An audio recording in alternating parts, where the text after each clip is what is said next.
What's up, geeks and gamers? It's Jeremy finally returning to the High Council after a 2-week missing in action report sent out by all of the Jer Army. The authorities did locate me, and they informed me that you guys were very upset. But I am back. But unfortunately, we do not have the pie eater himself, EVS. EVS is not here tonight. Go ahead and get mad because I know everybody's going to get upset. So no EVS. Jer Army is back.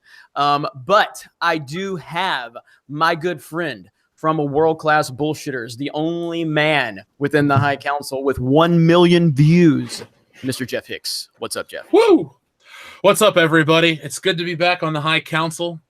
Jeremy, it's good to have you, man. It's weird. It's like we had 2 weeks without you, then you were getting ready to be back tonight, and then Ethan's like, guys, I just can't make it. And then, so now the High Council is still disbanded, but I think we have some good help tonight. So folks out there, don't worry. We're going to have a fantastic show as always. I agree. And, we knew we needed to bring some heavy hitters in to take up for EVS's absence. So all the way from Asgard, that's right, all the way from Asgard, Odin himself from Odin's Movie Blog. What's up, Odin? What's going on, everybody? It's so glad to be here, and thank you so much for allowing me to partake. I'm excited. It's good to have you, man. It's the first time we've had you on the High Council, and so we're glad to have you. And we may have some surprises a little bit later on. We may have a few surprises, but it's good to see everybody. It's good to be back on the High Council. There's a lot of news to talk about, as always. There's a lot of things been going on that we've all been covering on many of our individual channels, and so now the chat is just blowing up now. So problematic, Jeremy, says Jason Brown. Problematic, Jeremy. Oh, that's a good one right there. If that account gets made, that's going to be a good one. That's going to be a good one for sure. But the one thing, and I want to give everybody time to get in here. We've got about 300 watching now. Smash the melee button if you do not mind. Simple request from a simple man. But there's a lot of Star Wars news to talk about, and it's mainly speculation and rumors. But I wanted to give everybody a few more minutes to jump in. So before we get started with some of our main topics, I just have to ask Jeff, how are you enjoying Super Smash Bros? It is so much fun. Now, I won't go out and say that it's the best game of the year. And people are going, what? You love it, man. You've been doing streams. Yes. Spider-Man beats Super Smash Brothers, which also beats Red Dead Redemption. I know, controversial top 3. But of the 3 games I purchased this year, that's my order. But Smash Brothers is awesome. I'm kicking ass, surprisingly. I'm better than I thought I was. And my main play is Samus. So I've been going through training, doing all this stuff, getting ready. Because this Saturday, I'm going to be over at Phil's house, and we're going to be having a Christmas party. And so Smash Brothers is obviously going to be played. Right on. What about you? Oh, man, I'm loving it. I haven't had as much time as I would like to play it, obviously, because I've just got back from California. And I've been trying to just kind of get caught back up on getting the the channel with videos and everything like that. So I've been playing a little bit. I've been unlocking certain characters, and it's fantastic. It's so good. It's so fun. It's so crisp. And it's Smash Bros. And you and I have to play very soon. So we're going to have to make that happen in the very near future. So, So now the thing I want to talk about first, there's a rumor going around. That episode 9 teaser trailer or first look footage could be released on Christmas Day. My question is, and we've heard this rumor, I don't know if it's true, but my question is there anything this teaser or a first look can do to get you even the least bit excited for Star Wars Episode 9? And since it's your first time here on the High Council, Odin, I'm going to pass that off to you. Is there anything that they can do with this first look that can repair the damage of The Last Jedi? Well, I mean, I got to get started off with, I'm dreaming of a soy Christmas. Because that's pretty much what we got going on here. I can't say, I have nothing that comes to mind that could get me excited for this trailer, unless they said something to the effect, if they hinted at all that they were going to somehow retcon The Last Jedi, which they're not going to do. Let's just be honest. They're not going to do that. Then that would be the only thing that might get me excited. But since they're not going to do that, even though individually it might be a good movie, they can't get rid of The Last Jedi. So it's like why even bother at this point? So no, absolutely not. Fair points. Fair points. Jeff, I mean, you are the most enthusiastic person on the sequel trilogy that I know. So I'm sure that this is going to get you really excited no matter what. Oh yeah, Christmas doesn't matter this year, Jeremy, dude. I swear to God, when this trailer or this second of footage drops, I'm dropping Christmas dinner and I'm gonna start talking. You know what? Screw you, dude. No, that's not even cool to say that. But in all seriousness, there and I'm not just trying to sound toe our company line type of thing, but no, there's nothing to excite me. I don't like the characters. I don't like Rey. I don't like Finn. I don't like Poe. I don't feel threatened by Hux. Kylo Ren's a bad villain. Unless all of a sudden they go, we're sorry, the Star Wars movie you thought was going to happen is not. And its replacement is blah, blah, blah, or something stupid like that. Because you're going to get your slow dissolves and your, that rumble sound effect, and the shitty piano's going to hit, and you're going to hear, there's a disturbance on the Force, blah, blah, blah. And people are going to go, oh, I'm literally shaking. This is so great. And then you realize what it follows. And to say The Last Jedi ruined it all is not an overstatement. It's not, hyperbole to say that The Last Jedi has ruined Star Wars for thousands and thousands, millions of people. It's that bad of a movie. And how do you get excited to follow up the biggest piece of shit in history? Unironically. Yeah, I agree with you. In reality, no. And I'm the look, man. I got really excited when I saw the Force Awakens trailers. I got really excited when I saw the Last Jedi trailers.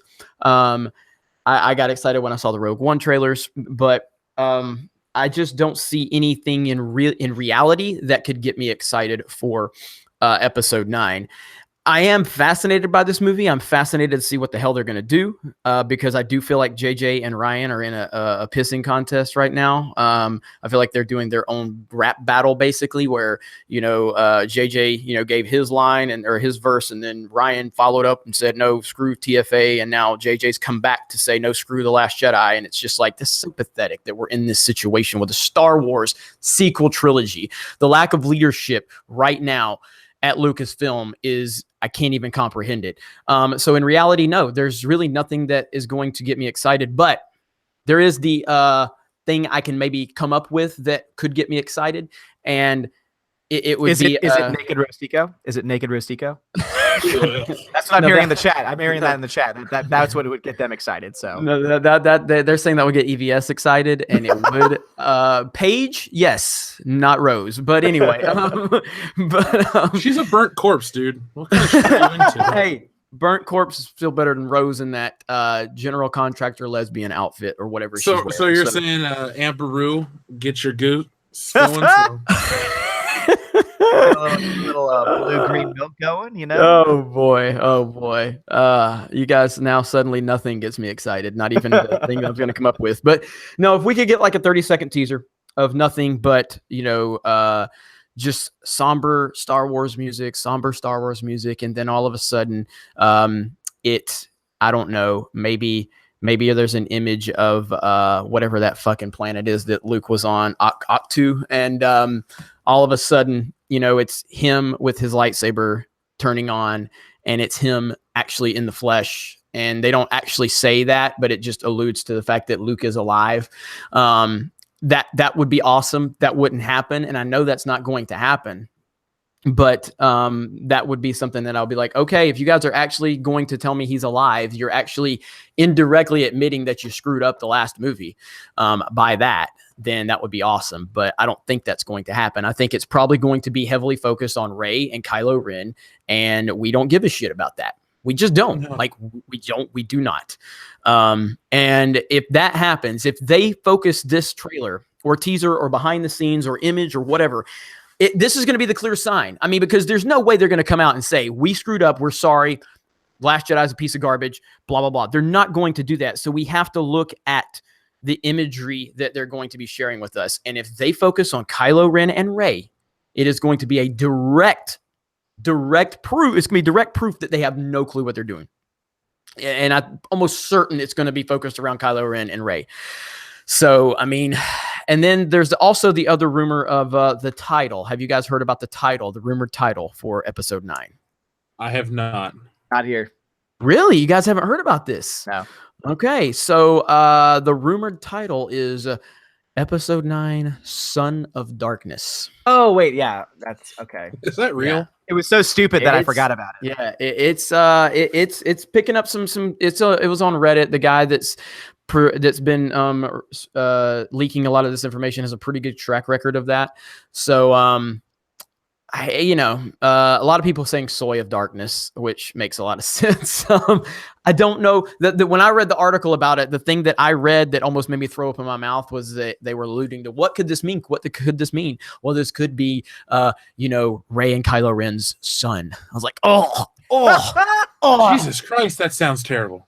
oh my God. Like I literally almost lost faith in not only I've already lost it in Star Wars, but I almost lost faith in everything. I almost lost faith in Geeks and Gamers at that point. I was like, my God, this just ruins everything for me. This ruins everything for me to even think about that, So, so bad. Is that worse than Rostico in a bikini? Yes. Damn. That is horrible. I would rather have a 2-hour film of Jar Jar stepping in poop than a Kylo Ren and Rey having a kid that is going to continue on in the Star Wars universe. That is the scariest thing that I have thought. It's just terrifying. It's absolutely terrifying. At least the Jar Jar movie would be entertaining. Yeah. Whoopee. All right, I stepped in the poop again. Oh no.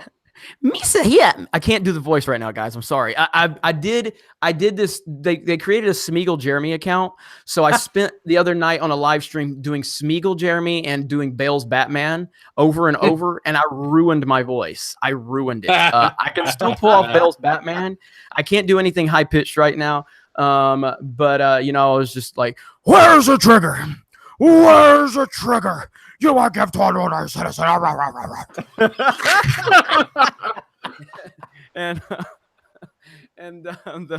He must have friends.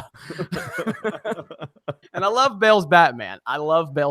Okay, but it really destroys my throat when I do that. So it really does. As it does all of us. It does. I will say to this day, my favorite line from that movie is, "So that's what it feels like." Yeah. Oh God. Yeah.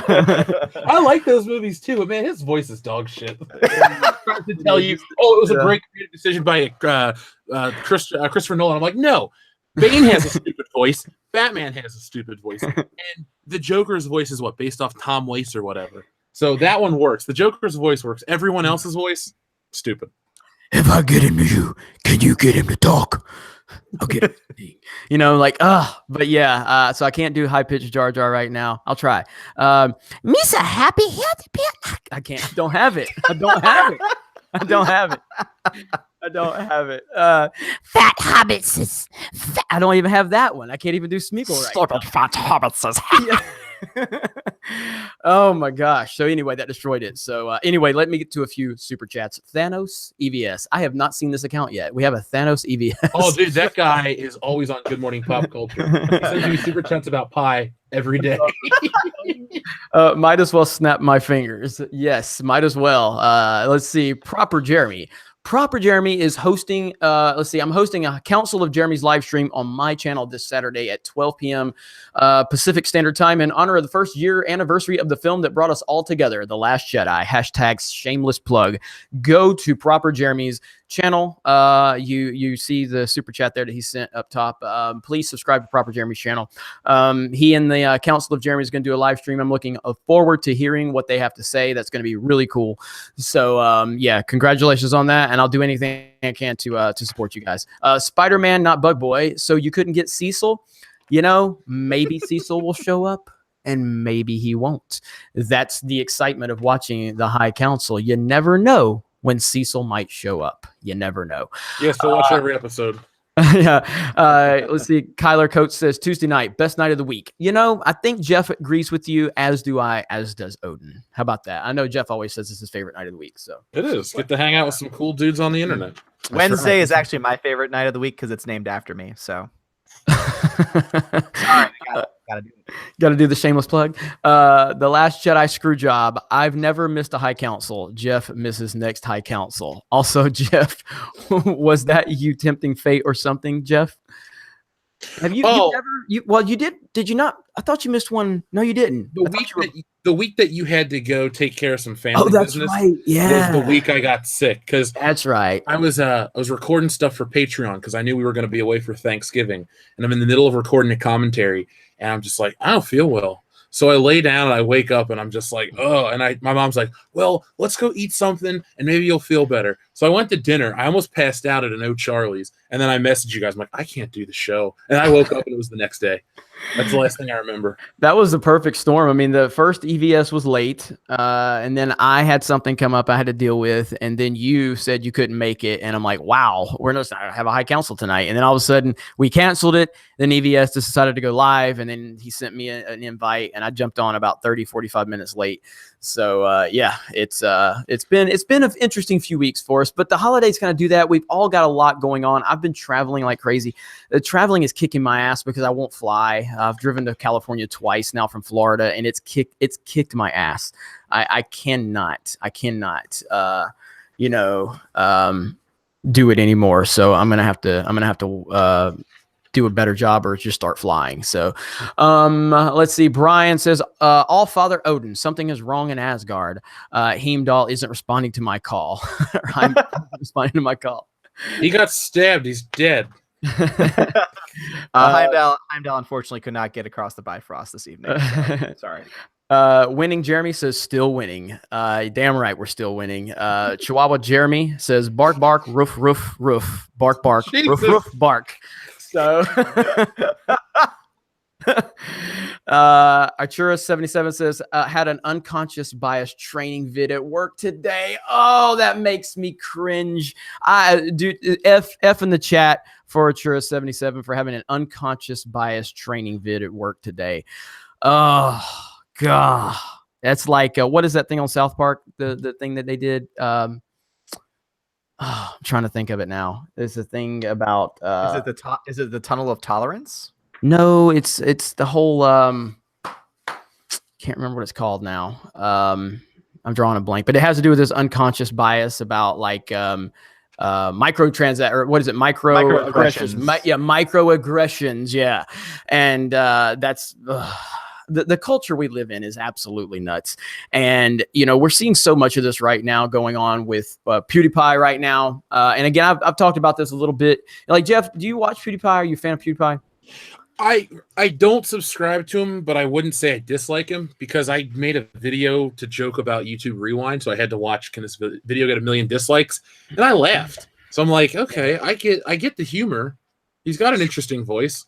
So I don't know what's going on with him currently. I remember a couple years ago, or maybe it was just a few months ago, people were saying he was a Nazi, so they were trying to get him shut down. He just got that again today from The Verge. The Verge is now accusing him of being a Nazi sympathizer once again.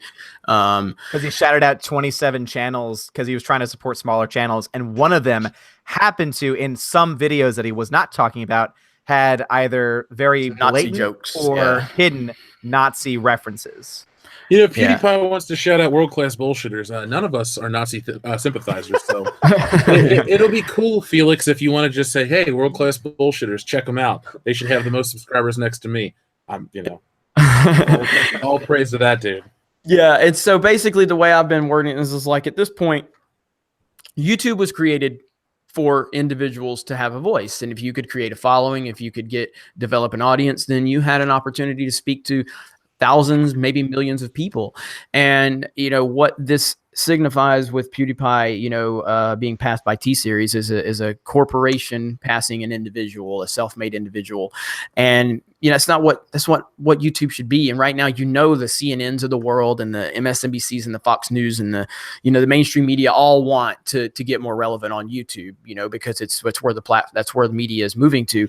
And it's just like the YouTube Rewind thing with, like, why the hell are there stand-up talk show hosts in the YouTube Rewind video? What does that even mean? You know what I mean? They're not YouTubers, and Will Smith, for crying out loud. I mean, why would, I like Will Smith, but why? You know what I mean? In defense of Will Smith, there is now a new, and I can't wait to see what they do with it, beautiful meme from his damn looking through the binoculars. That's because PewDiePie said it was gonna be a meme. Oh yeah, and it's gonna be fantastic because I said, oh, that's hot. Like, I mean, you could put anything there and it'd be fantastic. Yeah, definitely. So let's see. Well, Data Racer, what's your question? What are you looking to know, Data Racer? Since nobody's answering your question, what do you want to know? It's only like 700 people watching. I'm trying to keep up with the comments the best I can. He wants to know about the bears and rabbits. What about the Narrows? Cops don't go there. Let's see. I'm trying. Somebody, you just watch the chat and see if Star Wars for Life. If you see whatever Data Racer's asking about, EVS is not here. I've made this. I commented this in the chat before the live stream started. We've talked about it once the live stream started. EVS is tired. We talked about this at the beginning of the show, and he's tired. That's it. The man actually needs to sleep. He is not a cyborg. He had too much pie. He had too much pie. So EVS is not a machine, even though it seems like he is at times. He's been working his ass off. He's tired, and that's why. So let me see here. Where are we at? The ballroom photographer was Tua robbed for the Heisman. I can't get into sports right now on the High Council. That's another discussion for another video. I don't think he was treated fairly, but it is what it is. So let's see. What's all that background noise? Oh, my copy of Black Panther fell off the shelf. Seriously, I'm not joking. It's what fell off the shelf for real. He wants to get involved in the wokeness. It's a sign. All right, let's throw it away. Mark C. The only thing that would excite me about episode 9 is a copy of A New Hope theatrical cut with the purchase of the ticket. Nice. I'm telling you guys, that's going to happen at Star Wars Celebration. Disney is not dumb. Disney and Lucasfilm may not respond to channels like this, even though we reach literally millions of people, but they know what's going on, and they're going to do something to make sure that 2019 is not a repeat of 2018 in terms of public perception and box office failure. Yeah, I mean, I just they know they're gonna try to act like they don't, but they know. Mm-hmm. The Last Jedi screw job. Let me put it like this: if Luke isn't saved from the Force, dying by Ahsoka, or just be alive so he can actually redeem himself, I'm pirating or buying tickets for something else like Odin. Is that what you're doing, Odin? Yes, you know it. I will say this much: that one of the really interesting theories that Outpost Dyer, who's one of my subscribers, he mentioned Darth Plagueis, and mentioning that since it's insinuated that Darth Plagueis has some power over life, that possibly he is the reason why Anakin was brought into existence, and that possibly Rey could be a similar situation, only it was with Luke playing with the Force, and that might explain why she's so powerful. Now, of course, whether that's a good enough excuse or not, I don't know, but it's interesting to think about if they were to somehow bring Darth Plagueis into the discussion. Yeah, I mean, my problem is, like, I'm at the mindset right now, like, no matter what Disney does in episode 9, and I do believe that in isolation, I think I could possibly enjoy episode 9, but nothing they can do is going to change The Last Jedi. Like, they can retcon it, they can act like it, but it still happened, and their treatment of the fans still happened. You know what I mean? Mm-hmm. And until you publicly fire Rian Johnson and Kathleen Kennedy, nothing you can do is going to fix this, in my opinion. For me, I'm tired. I'm fucking sick of being called a sexist and a fucking man baby and a racist from the people that work at Lucasfilm. I'm fucking tired of it. And you can do whatever the fuck you want in the goddamn episode 9. You can bring Ahsoka in there to save Luke. You can kill Rey. You can kill Poe. You can put Kylo's mask back on and actually attach some balls to him and make him a real villain. But you still treat us like shit. And as long as that is the case, and as long as you don't apologize in some major way by getting rid of the pieces of shit that are responsible for that, I don't give a damn. And that's really what it comes down to. I don't give a damn. You motherfuckers fucked with the wrong fan base. And Solo is a direct result of that shit. And we're fucking tired of being treated like shit.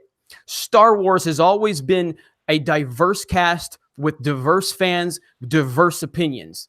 We don't care about your social justice pandering. We don't care that you are, male feminist and you need to hide something by projecting your shit online. We don't care about that. That has nothing to do with us, but we're not going to be your punching bag. We're not going to take it. So there's nothing you can do in reality outside of publicly firing Ryan Johnson and Kathleen Kennedy.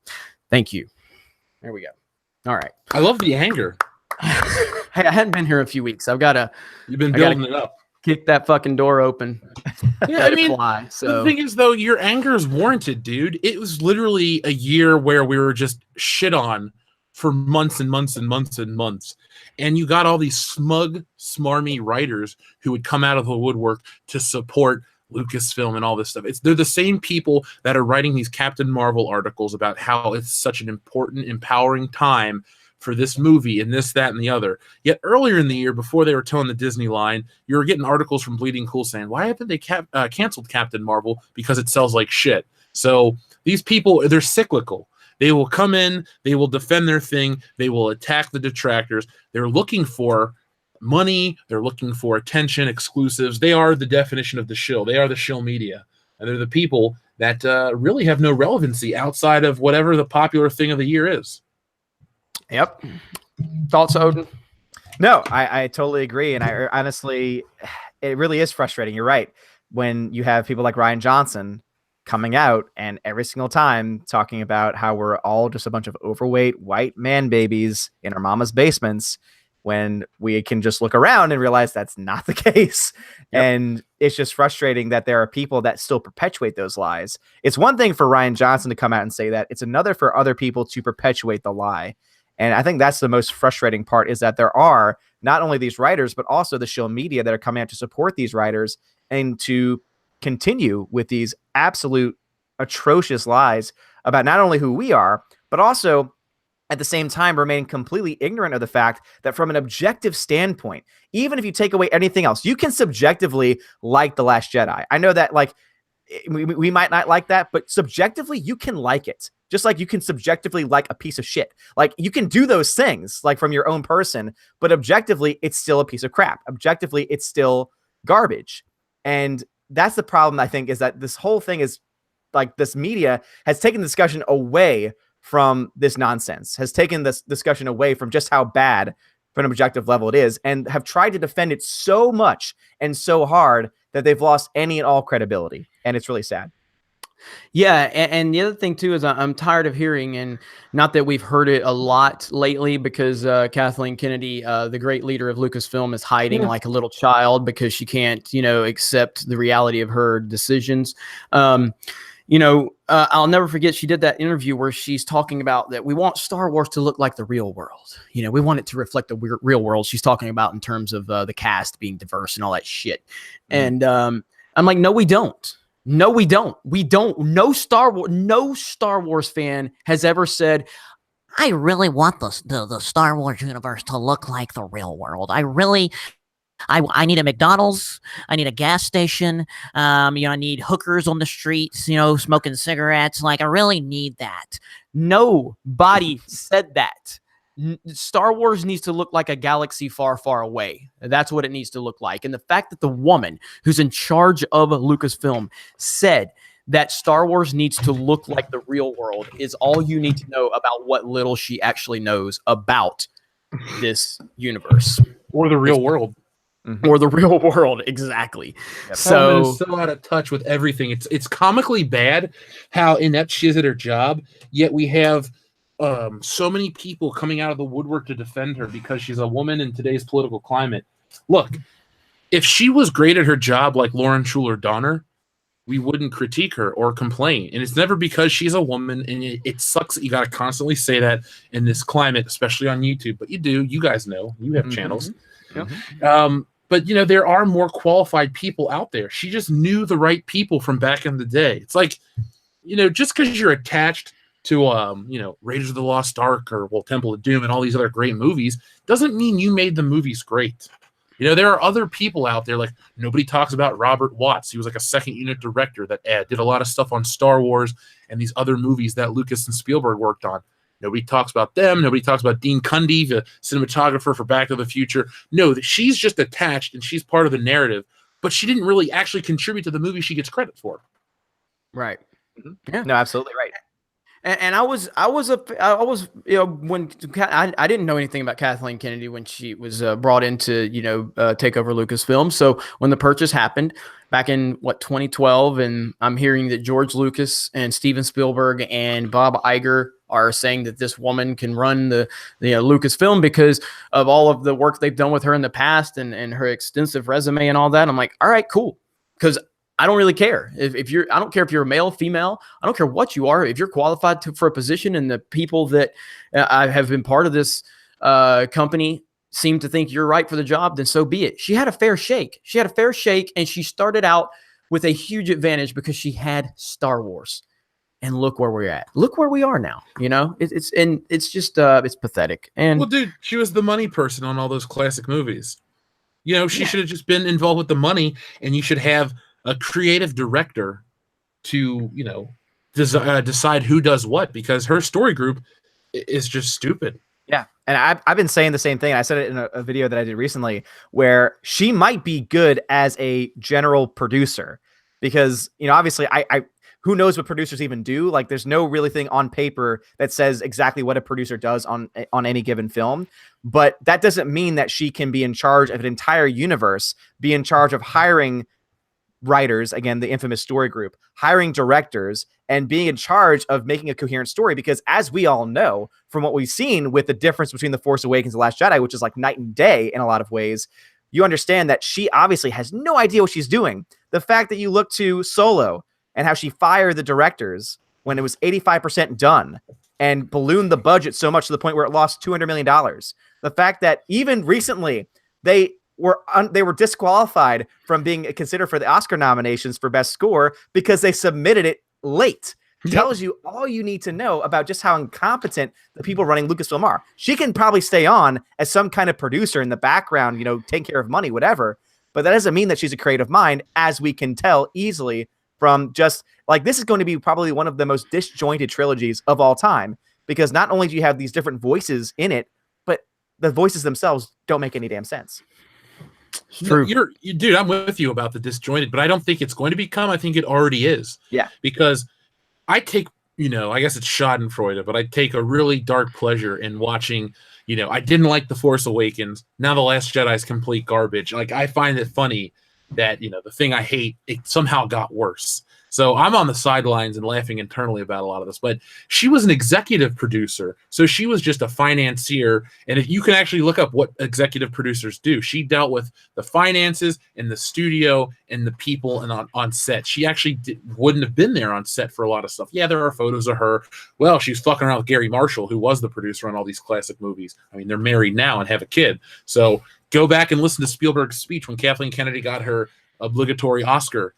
It talks about how Gary Marshall and her were making out. Spielberg, I think it's Frank Marshall. Yeah, Frank Marshall. Sorry. Yeah. Gary Marshall's another producer. Yeah.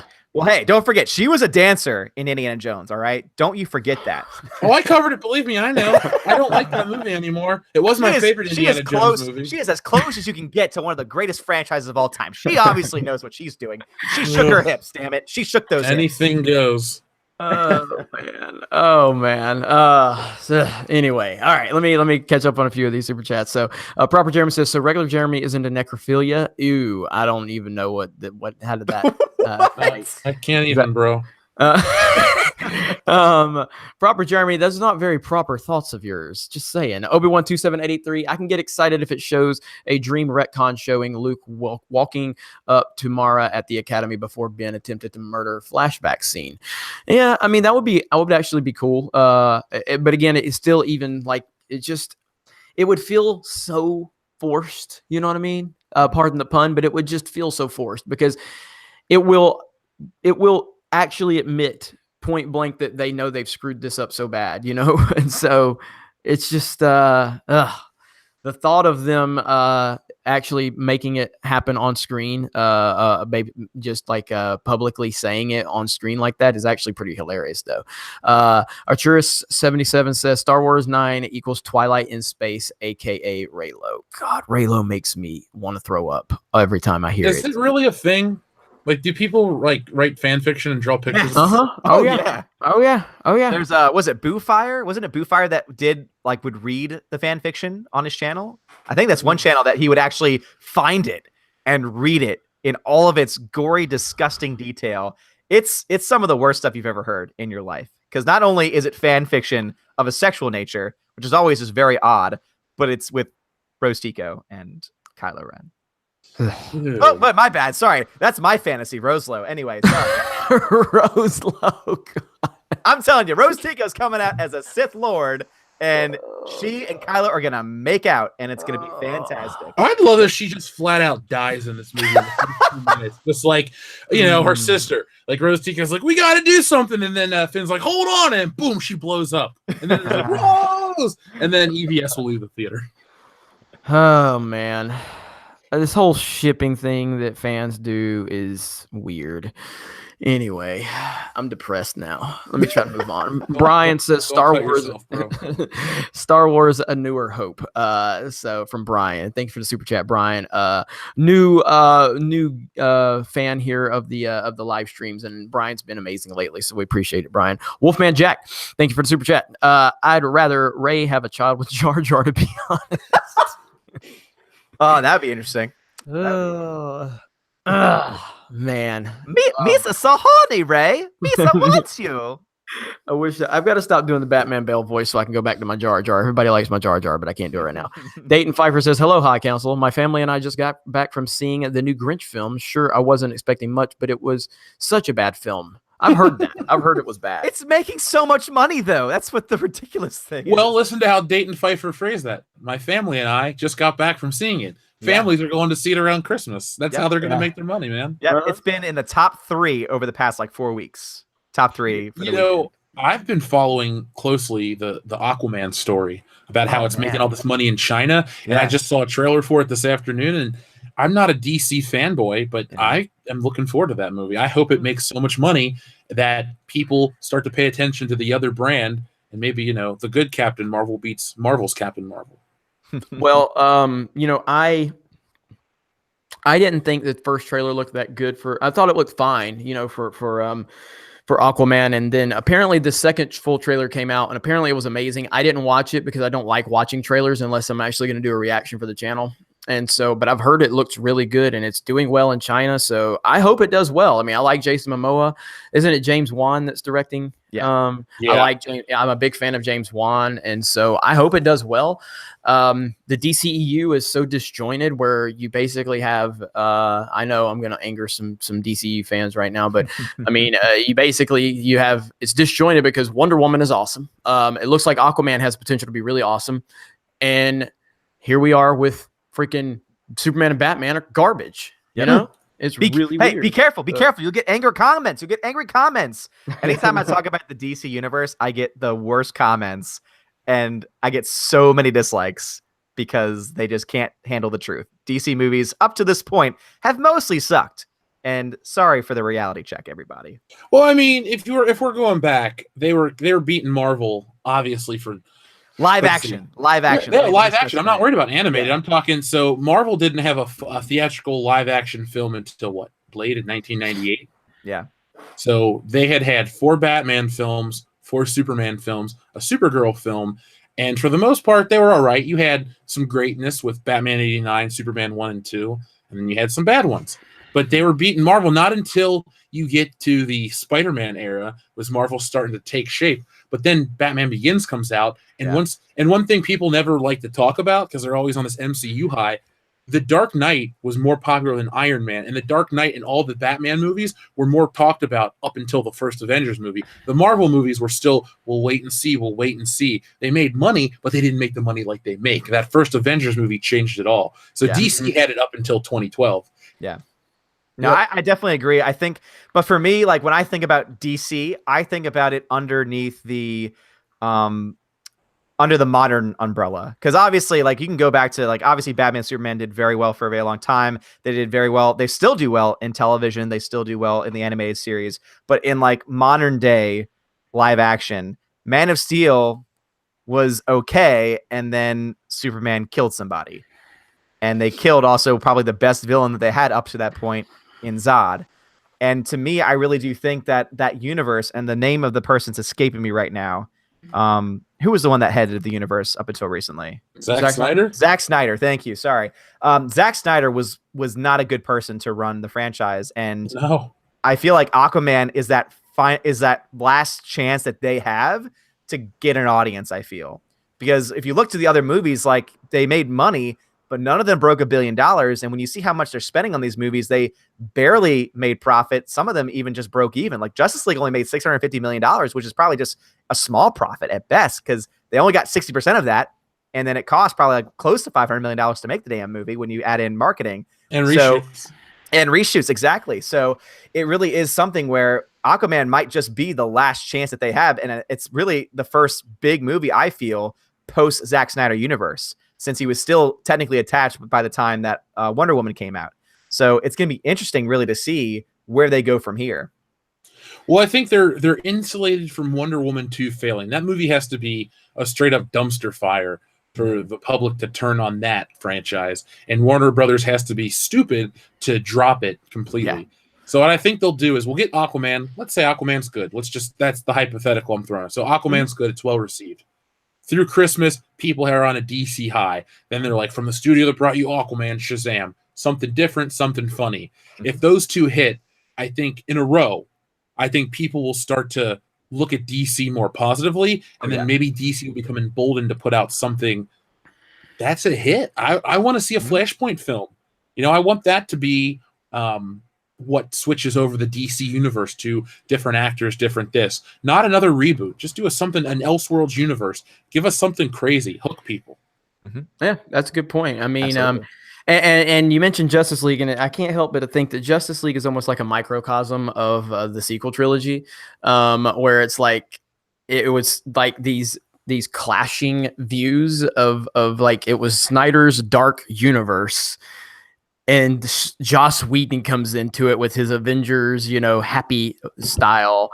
And it just was like a cluster F of whatever, you know what I mean? And that's kind of what the sequel trilogy is on a much larger scale. And so the Justice League was a disaster. I liked it more than Batman v Superman simply because I thought Superman was at least I saw some resemblance of Superman in that movie instead of Sad Man, so because that's what I call it's Sad Man. He's an alien with an S on his chest. He's Sad Man because that's not Superman. I didn't see Superman in Man of Steel. Superman doesn't just. I'm not even going to go on that rant. Superman doesn't watch his dad die. I'm sorry. Superman doesn't make out with some random woman he has no chemistry with at ground zero while there's people in the buildings screaming. Meanwhile, they retconned that to have Batman run into the buildings. Why? Like, so when they did that in BBS, I'm thinking like, well, Superman's standing there with this woman he has no chemistry with, making out with her with this cringeworthy kiss that was the worst kiss ever until Rose Tico and Finn showed up, and then Rose Tico had to sexually assault Finn. But it's just so bad. It's so bad. And like Superman's just destroying, $1 million military equipment at the end just to get your attention. What the hell is that all about? That's not Superman. Yeah. It's just not Superman. So it's not as bad as Jake Skywalker, but it's not Superman. Yeah. So, and I like Henry Cavill. I think Henry Cavill is a great actor. I think that he has the right look for Superman. I think he has the right acting abilities. I just think that the creative process he needs the right director. So he needs the right director, and he has not had that to this point, because every time's up to this point for Superman, even going back to Man of Steel, was Zack Snyder. And I know there's some people that defend him, but I will say, like, looking back on his movies, even the ones that I love, like 300, I don't like as much anymore because they haven't aged well, at least from an effect standpoint. But that's just me. I mean, I've never liked the movie 300. I've never liked it. Yeah. The Spartans, played that movie every fucking week. I never enjoyed it.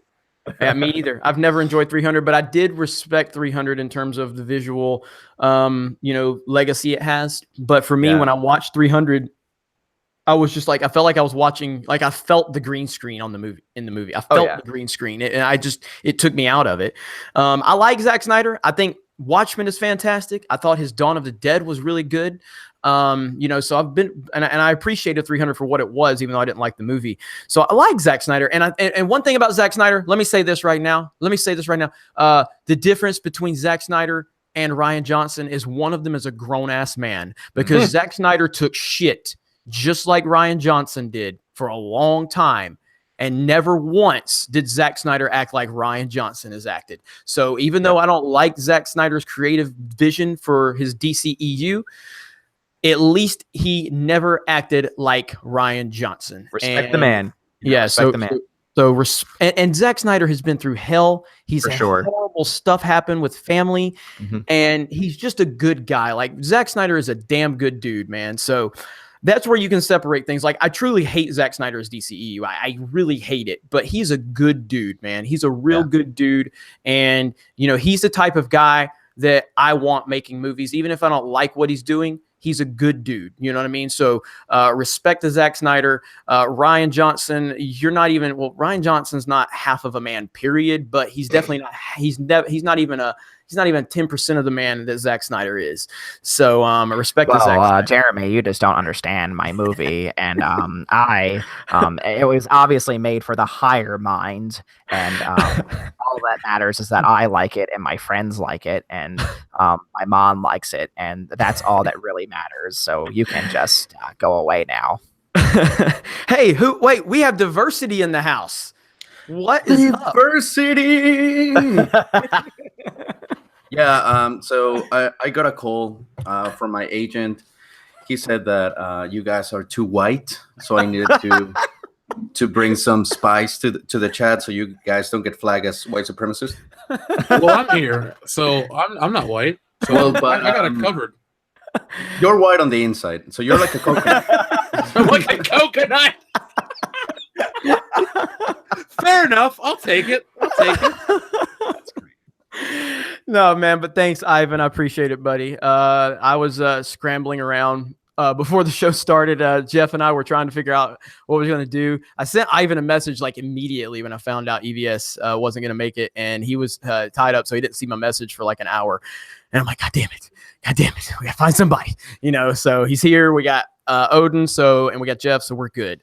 So thanks for joining, Ivan. So basically what we've been talking about, Ivan, we're kind of wrapping up a DCEU discussion. We were talking about Aquaman, and we're talking about how Zack Snyder is, 10 times the man that Ryan Johnson is, because he took criticism, unlike Ryan Johnson could. And so that's kind of the gist of it. We were talking Star Wars earlier. So That's it. How you doing, buddy? I'm good. It's been one of those hectic days, finishing building the wall, at least trying to get like one portion of Alabama. But, even though we're building the wall, these people living in trailer parks, they keep shooting at us. Like, we're trying to build the wall. Let us be. And like, get out of here.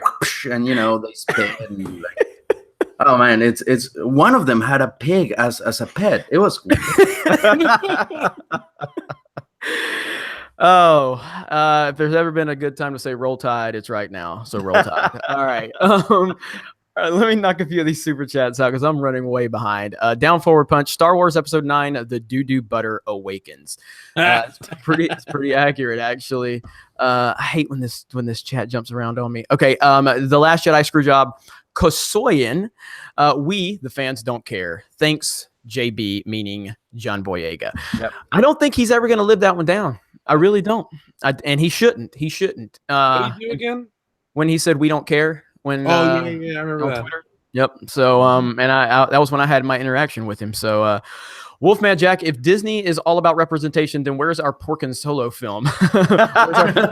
where's our fat representation? Hashtag Porkin died for our sins. Damn right. Everyone's in shape. That's actually a good point. Yeah, it's true, man. Very good. It's because it's not about representation. It's about strategic projection. That's what it is. So well, as we talk about her, as the wise and great all-powerful Ben Shapiro says, intersectionality is all about a process or a hierarchy of victimhood, and fat people just aren't quite that high on the victimhood chart, unfortunately. I heard that. Now, I have to mention this. Pin Drop just sent this super chat, and I literally said it right when the super chat came in. He says, Jeremy ends every sentence with so. And I just ended a sentence with so. Like, I just ended it. Dude, you either are a Jedi master for strategically placing that right then, or you're stalking me. It's weird, but that was amazing. I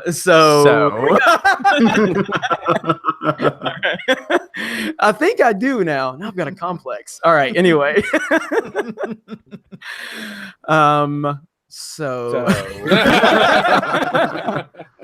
Pontimus Maximus, Hail Odin, welcome to the High Council. Right on. Oh, well, thank you, man. I appreciate it. So now we're going to get a so Jeremy. Or Jeremy. Everyone's saying so in the chat. It's so good. Damn it. Now I've got to really, I'm just going to own it. All right. So I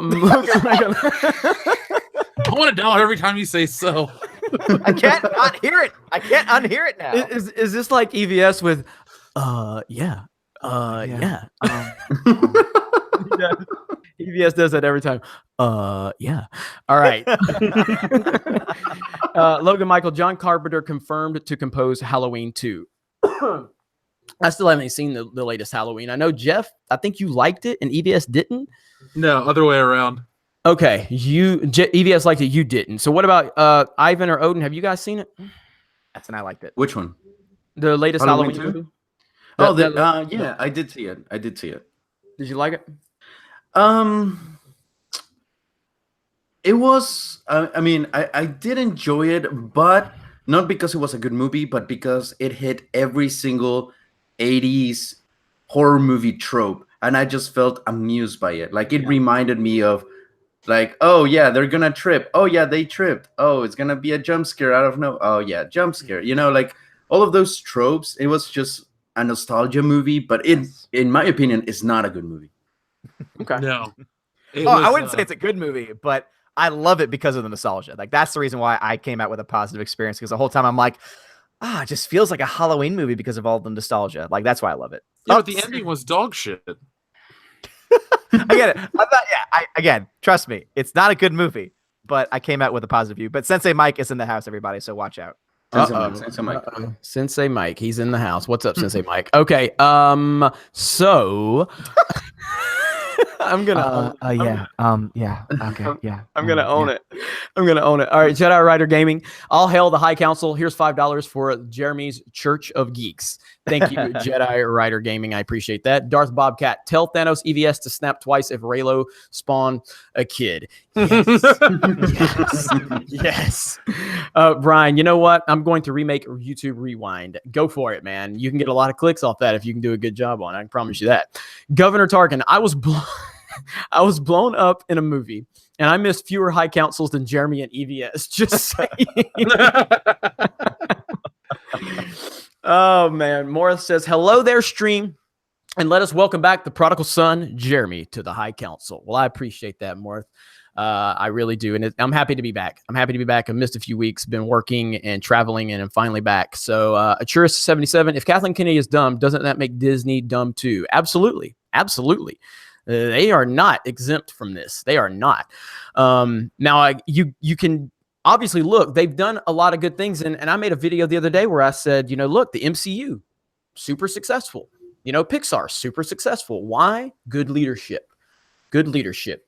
Kevin Feige, and before the Me Too movement cut him down, John Lasseter, built Pixar. And so with her, it's just bad leadership, and they are directly responsible because Bob Iger is standing by. He's taking responsibility for her missteps, and they're scared to get rid of her because she's a woman. It's that simple. They've backed themselves into a social justice corner, and they can't do anything about it now. So now I'm just doing it intentionally. Every time you're saying so, I picture you as one of those white chicks at Starbucks with a pumpkin spice. I can't even oh my god, SJWs at #no. So let's talk about it. Yeah. Oh my god, you don't even have to try. Yeah. Oh This is man. awkward. I will say CWD Trixie said put together a dangerous drinking game to take a sip of a drink every time you say so.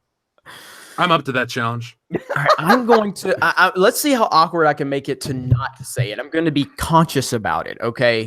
Just say yeah instead. So, I'm going to try. JJ Amesh, in all seriousness, there are still whispers of episode 9 being split into 2 parts. Are there really? I mean, I made a video months ago about that where I said that's the only way that I could see this movie being even somewhat fixable, but I don't think that's going to happen.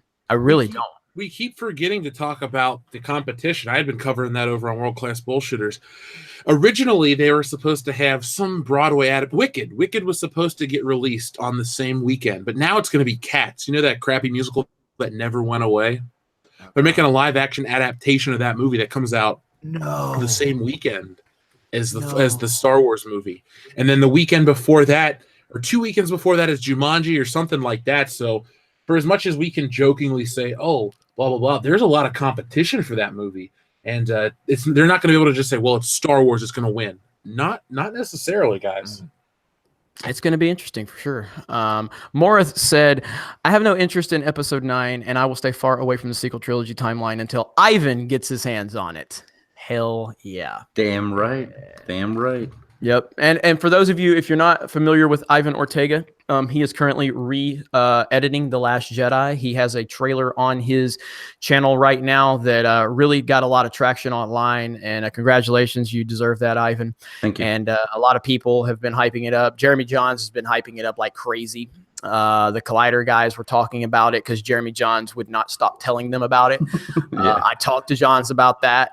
So he was really excited about what Ivan's doing. And were you over like about 150,000 views last time I checked, wasn't it? Something like that? Yeah, something like that. So great job on that, man. And everybody's eagerly awaiting. And just remember, Ivan's one guy working on this. And it's not that he's just re-editing a film. He's re-editing Rian Johnson's piece of shit, okay? And he's adding scenes to it, so this is going to be a process. And I have seen firsthand what he's been working on. It's incredible. And the patience is going to pay off. I promise you all of that. So looking forward to it, man. All right. Sean Egan says, does the High Council think that Kathleen Kennedy might retire before episode 9 as a possible desperate publicity stunt to help promote the movie? Wow. Damn. I mean, all I have to say is that if they fire Kathleen Kennedy, before episode 9 comes out, I'll go and watch it. I heard that. Yeah, I think that she probably will leave after episode 9. I think that they're going to try. I again, pure speculation, pulling this out of my ass. I have nothing to say. I've heard this, I've heard that, but I think that she's not as influential at Lucasfilm now as she was. I think that she's a figurehead at this point, and I think that they've probably talked behind the scenes like all places do when somebody needs to go, and they have a good old boy relationship like clearly Kathleen Kennedy has with Disney and Lucas, or with Bob Iger and Lucas and Spielberg and all these people. And I feel like they basically are just like, look, we just want to, we're going to keep you on. We're going to keep your name in good, in good graces, and you'll step away officially after episode 9, and it'll appear that your work is done. I think that's what will happen, but that is 1,000% speculation on my part. It's something is up with her not being as prominent publicly as she has for the first, several years of Lucasfilm being in or under Disney. Like, she was everywhere, and now she's nowhere, and now she's nowhere to be found. There is something up with that. Something. Now, we shall see, but that's what I think. I don't know. You guys got any thoughts on that before we move on? She stinks, and I don't like her. All right. I have not said the S word yet, by the way. I just want to point that out. The Last Jedi Screwjob. Someone asked JJ and Kazdan about Darth Plagueis at Comic-Con or something about TFA, and they played it off like a joke. Who? Darth Vegas? I remember that. And I've said that, I've referenced that many times, where it just felt like they didn't know who he was. That's what it felt like.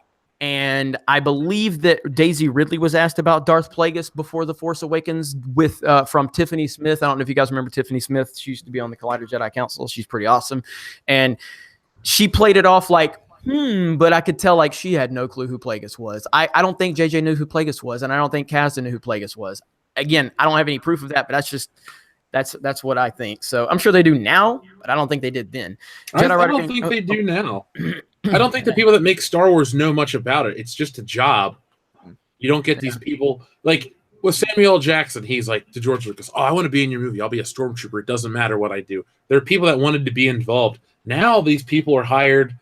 They're not fans. They don't care. They just do a job and they leave, and they don't even do a job well. Yeah, it's true. I mean, I feel like, JJ was built up as like this mega Star Wars fan when he took over the franchise. I mean, he probably was a casual fan, you know what I mean? But I don't see a JJ being like this in-depth person based on what we saw with Force Awakens, you know what I mean? Mm-hmm. And again, I like the Force Awakens, but it's him. And the fact that he set this universe up and he didn't care to get involved with, hey, what's the next step? Who's involved? I need to sit down with this person. I need to talk with this person. We need to be on the same page. This is the things I'm going to set up, and I want to make sure that the things I'm setting up are going to be, properly executed in the sequel. I want to make sure I'm on the same page with whoever's vision. So, earlier tonight, my God, me and Ivan and Odin and Jeff had more communication about the fucking High Council than they did about the sequel trilogy. That's a problem, man. That's a problem. It's I can't comprehend how do you do this when you have the sequel trilogy, But I'm not going to go on another rant. I did that earlier. Dropped several F-bombs. You missed that one, Ivan, but I went off. So I had to, though. I hadn't been on the High Council in a few weeks. So Jedi Rider Gaming, you sure EVS is really tired and not just drowning knees deep in pie? I can neither confirm nor deny that. So we're just going to move on. Becky Lynch's boyfriend. My favorite wrestler right now is a woman. Yes. Not because of her gender, but because she is the most compelling. Soy of Darkness is destined to fail. She is the man. She is the man. Is she that good? Is she that good? Yeah, she's great. She so basically Becky Lynch went heel and cut a monster promo, like a Stone Cold Steve Austin level promo, and it was fantastic. And now she's going around just calling herself the man, and it's fantastic. Really? Because it's awesome. Because instead of her trying to be like, I'm the woman, she's just like, no, I'm the man. That's so to be the man, you gotta beat the man. It's like I am the man in this situation. But you're forgetting the important part that she's actually injured and can't wrestle right now because she got punched in the face by Nia Jax. Yeah, because Nia Jax sucks, and I don't like Nia Jax at all. I'm just saying. Oh, I know. It's so sad. But she can talk still, and she's been talking it up. I met Becky Lynch once. Really? Yeah. I'll find it. Good stuff. I'm happy to hear that, though. Anytime there's anything decent going on in professional wrestling, because I've been checked out for a long time. Yeah, you should be. I mean, I got my WrestleMania tickets in the mail. I'm not even excited. Gregory Smart. Guess whose name is on Jurassic Park 3? Remember that train wreck? Okay, I gotta Sam admit, Neill? I like Jurassic Park 3. I liked it. I enjoyed it. I'm sorry. I actually did too. It's fun. It's not good, but it's fun. Yeah. You liked it? You liked it too? Yeah, Nice. I did. And you're a big Jurassic Park guy. Yeah. Oh yeah. I did. I thought Jurassic Park 3 was better than 2. I didn't like 2. I liked that they brought what's his name? Dr. Alan Grant back. I didn't like the part with the raptor. Alan. Like that was bad. Okay. That was the dinosaur talks. Yeah. A dinosaur talks. Well, it's a dream, but yeah, it was still. But yeah, it's still really, really bad. Excuse me. How could you possibly? You see, how could you possibly not like Jurassic Park 2, The Lost World? I mean, it's, yeah. How could you not like? How could you not like my movie? I don't understand how you couldn't like it. Is that Goldblum? Oh yeah, you just don't know. Yeah. Yeah, I mean, I just didn't. 2 just didn't sit well with me. I didn't like when he got loose and was that San Diego or whatever. Yeah, that part was bad. Everything that happens before that is great, though. I like. I don't know, Vince Vaughn being like, the secret undercover agent, all really weird. I mean, like, why didn't you just bring Will Ferrell in at that point? So He wasn't but, big then. He wasn't big enough then. I know, but retroactively, it's still hard to deal with. All right, adjacent culture. We will never forget how Lucasfilm treated us. No, we won't.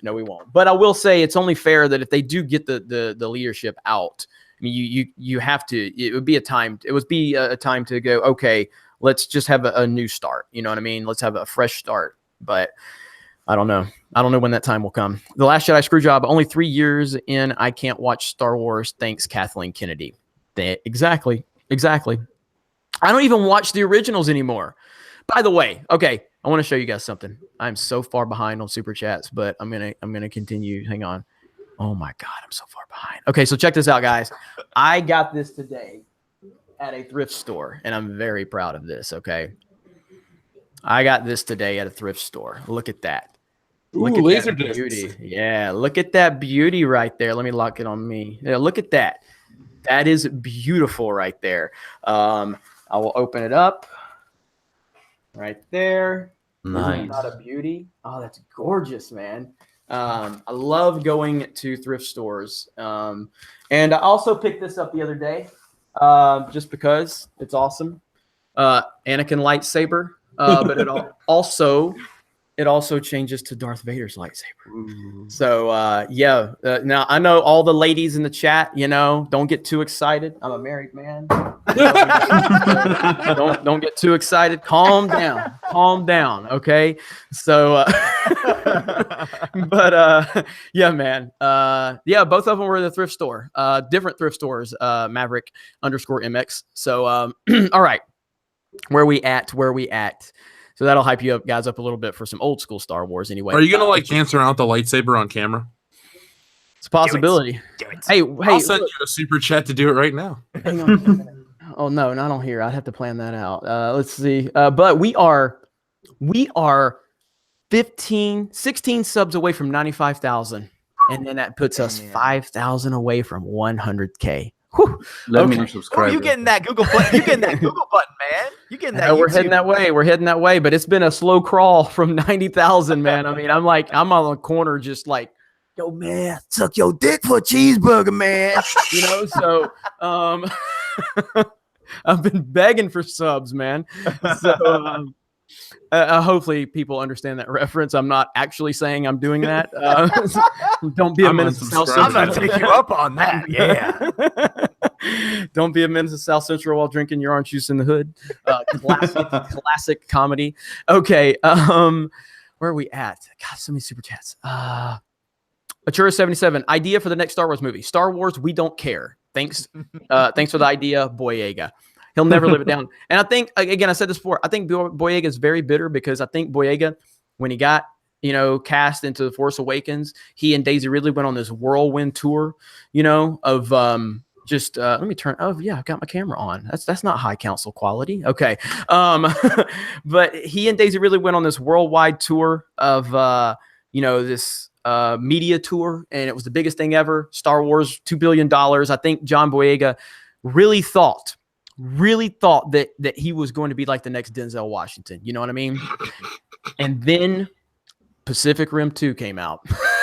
And it tanked at the box office. It tanked at the box office. And I think that really hurt his ego. I think it was a wake-up call for him. Bro. He cannot sell movies on his own. Right, bro. This is about Star Wars. This ain't about you, okay? You're whatever. You're a decent actor, and that's cool. I'm not saying you're a bad actor, but nobody came to the theater to see Star Wars because you was in it, okay? That just wasn't going to happen. And so I think that he's really bitter to Star Wars fans now because he's like, you guys didn't come support my Pacific Rim 2, as he likes to say, that's because we don't care.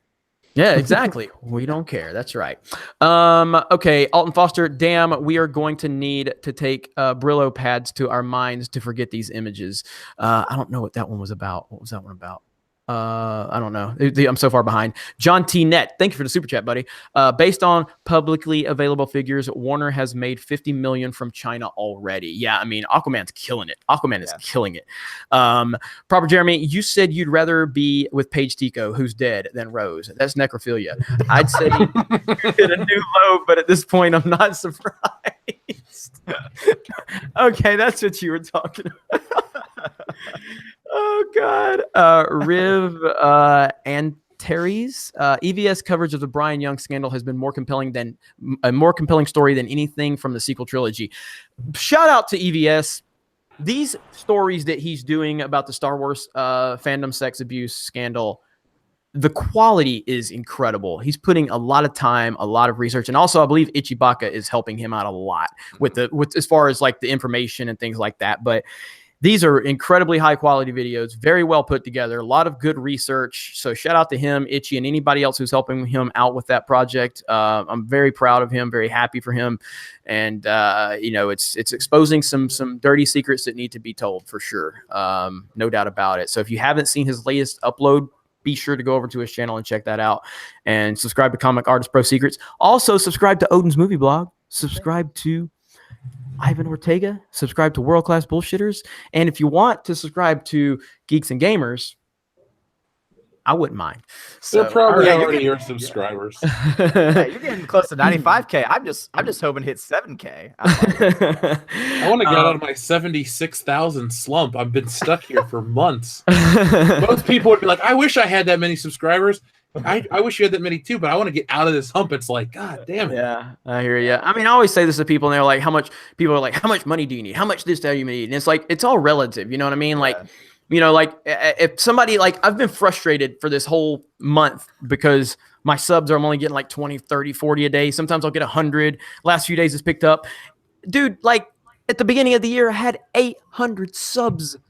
Like, I would have killed to have 20 new subs in a day. Now I'm angry about it, and it's all relative to where you're at. You know what I mean? And so that's what it comes down to. So Alton Foster, you forgot about Lundgren Punisher from the late 80s and early 90s.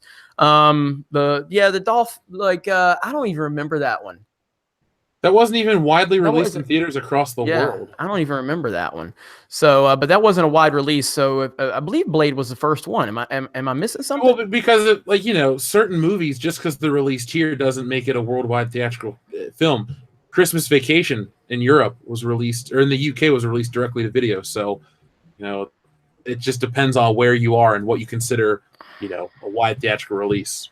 Yeah, I mean, Blade was an amazing film, man. I loved it so much. So, Steve Fernald says Disney Star Wars is the ex who you keep giving another chance, and she screws you every time. That's a very accurate representation of it, actually. Very. Have I said the naughty S word since, guys? Have you guys been keeping track? No, I haven't. I wasn't keeping track, but now I am. There's still. I guess did I say it because everybody's saying it in the comments? Did I slip up? God damn it! We're just used to you always saying it. So I was 7.5 minutes sober, and I've already relapsed. I'm sorry, everybody. I need a sponsor. Okay. To the Last Jedi screw job. Hypothetically, what if Plan 9 makes 1.2 or 1.1, 1.2 billion, less than the Last Jedi, but more than 1 billion? Is it still a message sent from the fans? That's a great question. That is. I want to toss that one to Ivan. What do you think? I mean, if it makes less than The Last Jedi, but it still clears 1 billion, where does that put us? It's honestly, like, from the producer's point of view and everything, there was not a message sent because they still made a profit. Yeah, I agree. Sadly, if you look at the graph and everything, just the fact that you can say, oh, my movie cleared $1 billion, it doesn't matter if it made than its predecessors. Just the fact that you can say it cleared $1 billion, that's a success, regardless. And sadly, there wasn't a message in there. Yeah. Unfortunately, I think you're right, and so that's gonna be the challenge. Look, and I'm a big believer in the market determining the market. if people go out and want to support it with their money, then God bless them. You know what I mean? Like, it's not my job to tell you what to do with your money. It's not your job to tell me what to do with mine. And ultimately, if the market comes together and this thing makes over $1 billion, then so be it. I am still in the I'm still on the bandwagon of saying it's not going to clear $1 billion. And I think that's a very important number. While yes, what's the big difference in 965 million worldwide versus 1.015 billion? There's a big difference in terms of how you can sell that. You know what I mean? Presentation. It just is. You know, there's a big difference. Now, in reality, no, that's not really a big difference. But in presentation wise, it does send a message. So I don't. Does anybody here, like right now, guys, do you think this thing's going to make more than $1 billion, less than $1 billion right now? Where does your gut tell you right now? Well, just one more thing. And I think you're right about that, about how there is a difference, because it's one thing to say it's $1 billion movie. It's another to say, well, it almost made $1 billion. Like, that's a huge difference. I honestly, at this point, I don't think it's going to make $1 billion. I think it's going to be between Justice League and Batman v Superman. I think it's going to be between 650 and 850 as far as how much it makes. And I get that because when I saw, if Solo hadn't done as poorly as it had, I wouldn't be as confident. But the fact that that film couldn't even make $400 million, and that was right in the wake of Episode 8, it just tells me that, yeah, it's going to make more than Solo because it's a episodic film.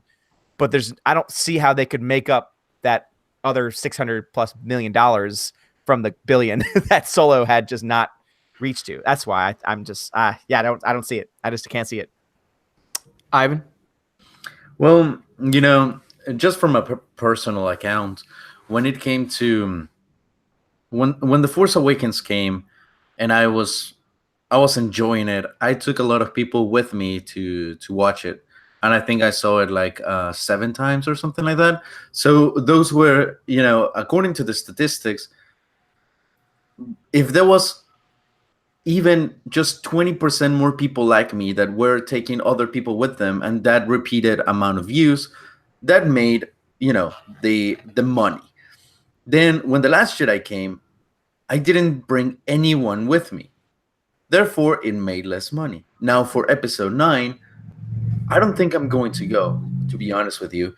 And if the same amount of people, even that 20%, that would have been willing to have those repeated viewings and bring people with them, and the word to mouth and the excitement about it, because the best marketing is word to mouth, period.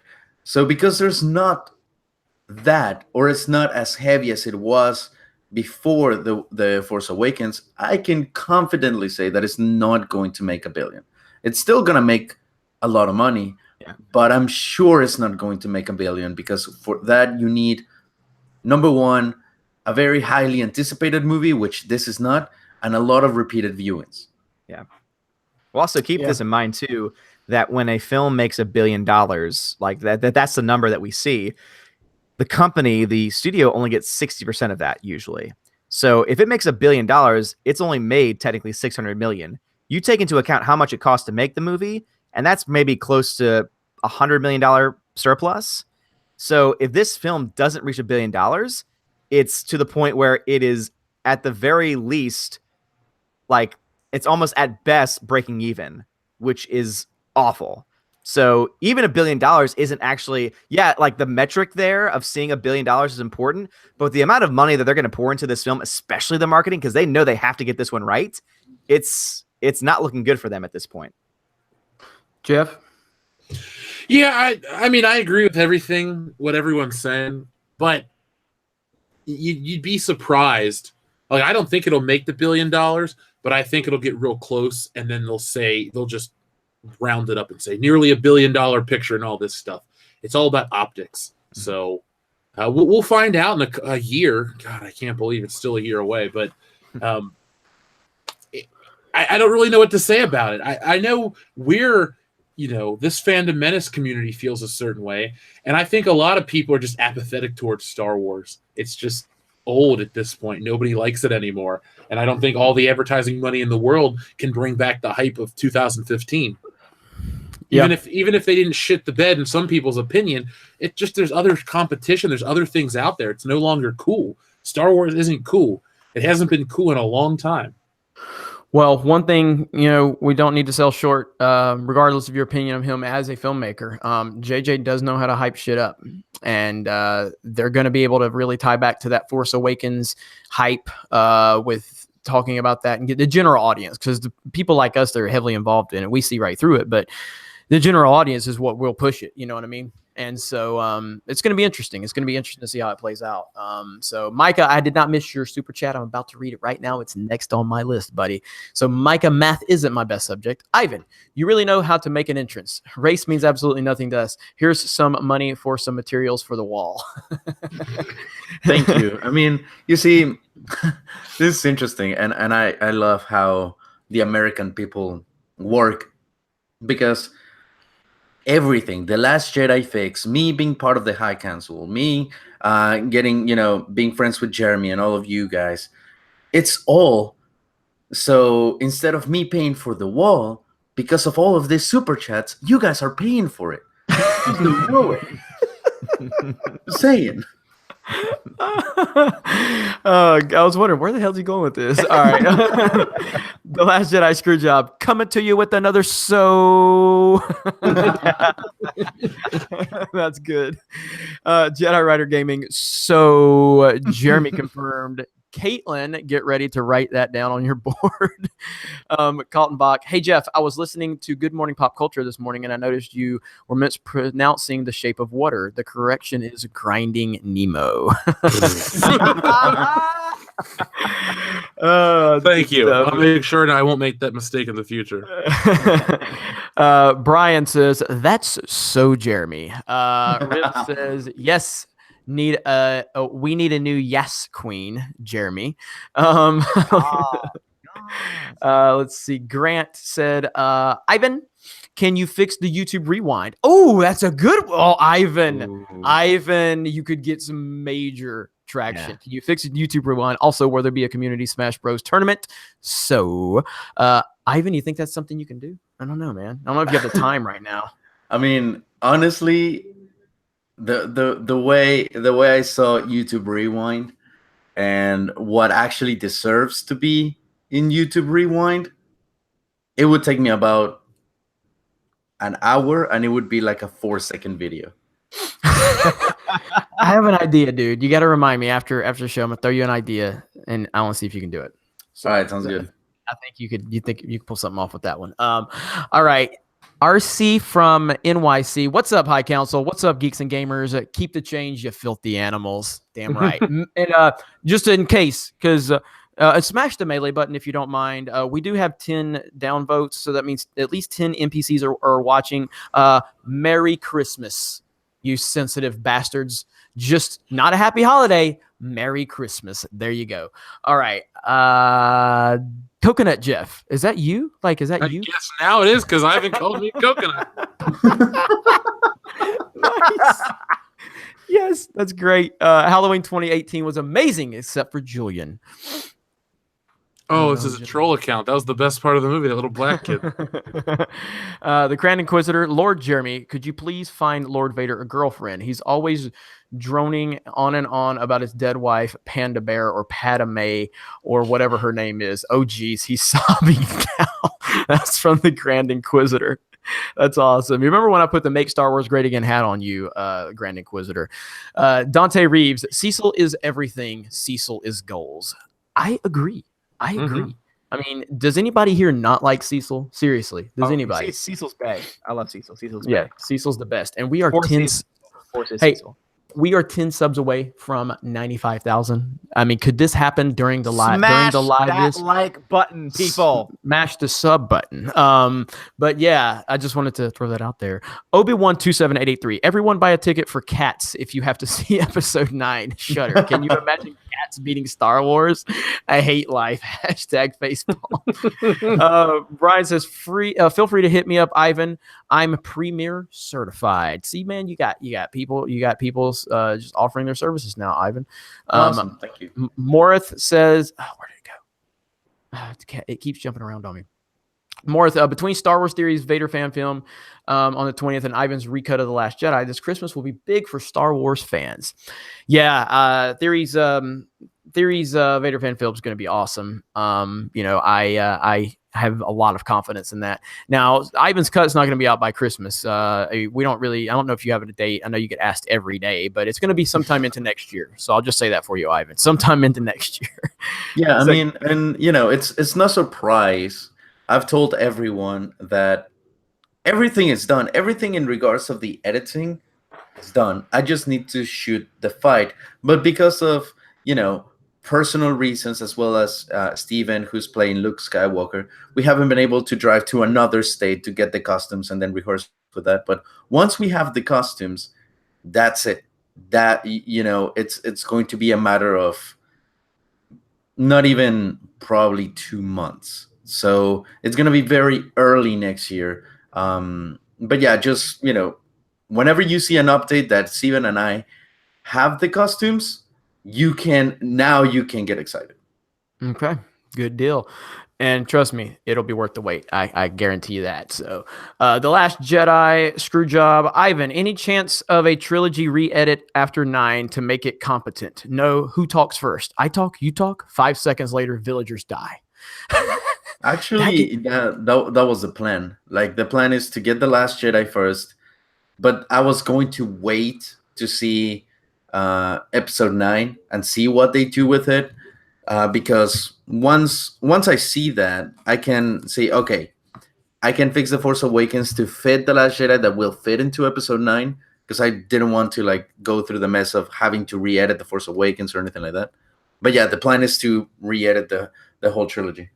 Yeah, and as disjointed as this trilogy is going to be, it's going to give you a lot to do. So, well, if you guys aren't aware, in the meantime, while I finish the fight, since there's not necessarily anything substantial to do, I am planning on starting to re-edit Iron Fist, make it into one movie, recut the entire season of Iron Fist into one movie that revolves just around what it's supposed to revolve around. Okay. I'm gonna make it good. Yeah, and I remember Joy Meacham. Huh? No more Joy Meacham. Nope.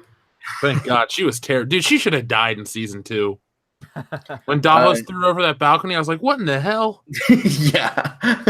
Yeah, definitely. I mean, I'm most likely going to my plan. I have two ideas. One is to take it into a very interesting route, and that I will not disclose right now. But the other one is to merge season 1 with season 2 and make a movie where the villain is just Davos. Oh, okay. And that's it. So now, more Colleen Wing, correct? Yes. As the supportive character that she needs to be. Not as the complete hero of the story, as they made her to be. More Colleen. Yes, please. Okay. I can send you a poster and you can drool over it if you want. All right. Paul Godden says, I have beef with Ivan. Every time he does a fix, I want to rewatch The Last Jedi. I can't get into it before I realize that Ivan didn't fix my DVD. Just a scene. That's awesome right there. That's awesome. Let me see. Herpes McDurpington. If Kathleen Kennedy leaves after episode 9, YouTube will crash from all the celebration streams.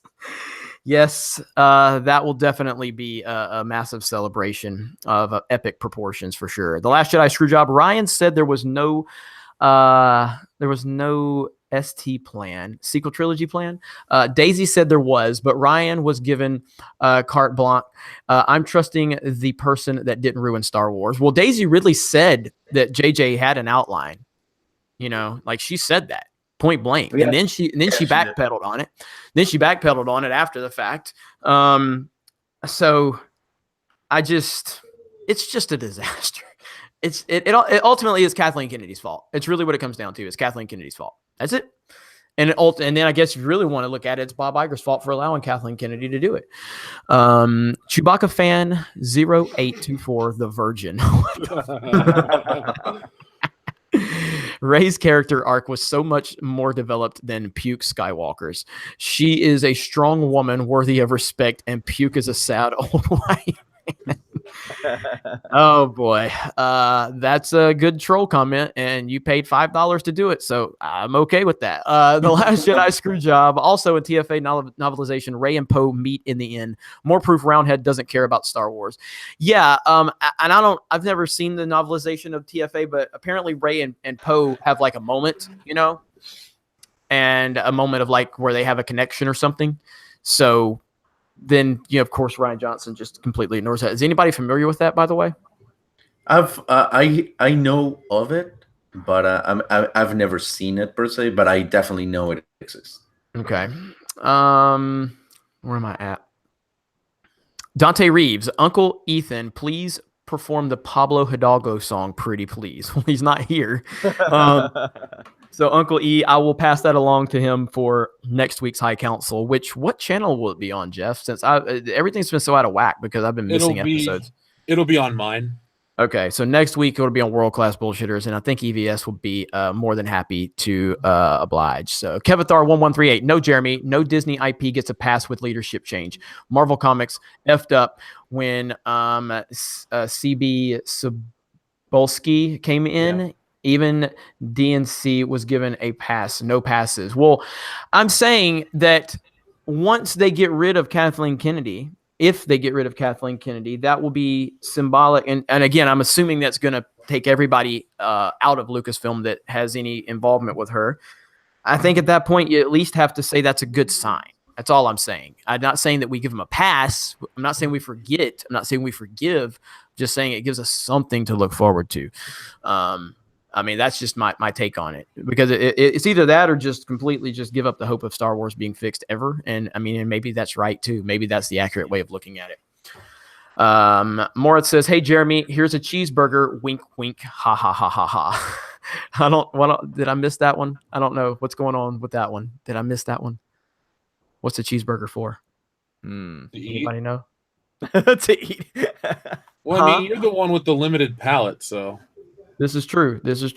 Well, anyway, I thank you for the cheeseburger because I like cheeseburgers. Are you talking about In-N-Out? Because I ate In-N-Out every single day I was in California. Told you. Well, I mean, you've had it before, but it is amazing. It is the greatest thing ever. It's so good.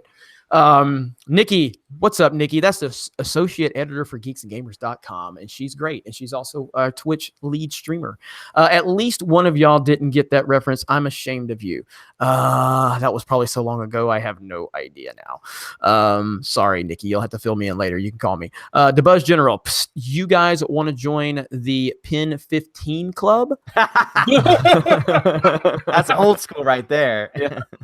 Oh man, I'm sorry I'm getting to these so late, guys. These are some good stuff though. The Last Jedi screw job, because you was in it, NASCAR. I mean, regular Jeremy. Are you sure NASCAR isn't the real Jeremy? Love you, Jer. Hatless stream at 100K.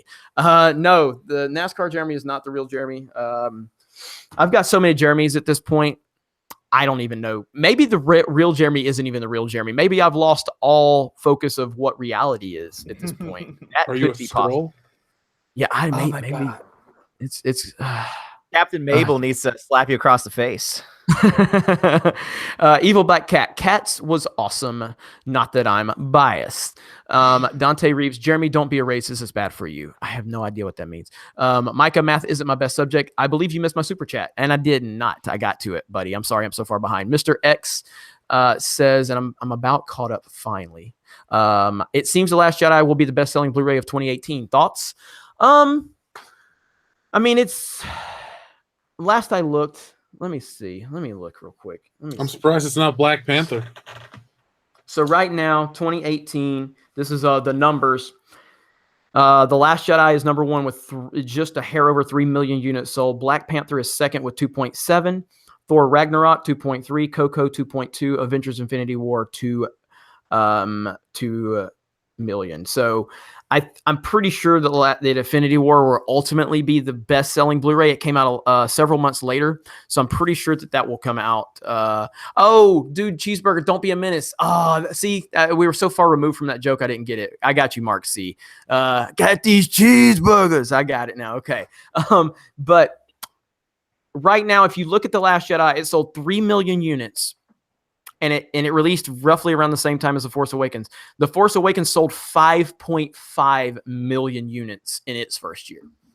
And overall, the Force Awakens have sold right at 6 million. So right now, The Last Jedi is 50% drop from what The Force Awakens has sold. So you can look at it in a different, like there's a way you can look at that to make it seem like it's highly successful, and it is. There's no doubt about that. But when you look at it in perspective, 50% less is a pretty big drop. It's a pretty big drop. Also, Now, that's 3 million since it's been out, which has been longer than all the other films that are on that list. Yeah.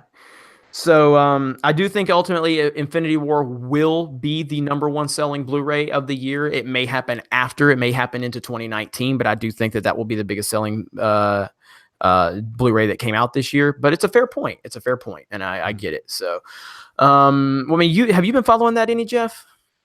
What, The Last Jedi Blu-ray sales? Yeah.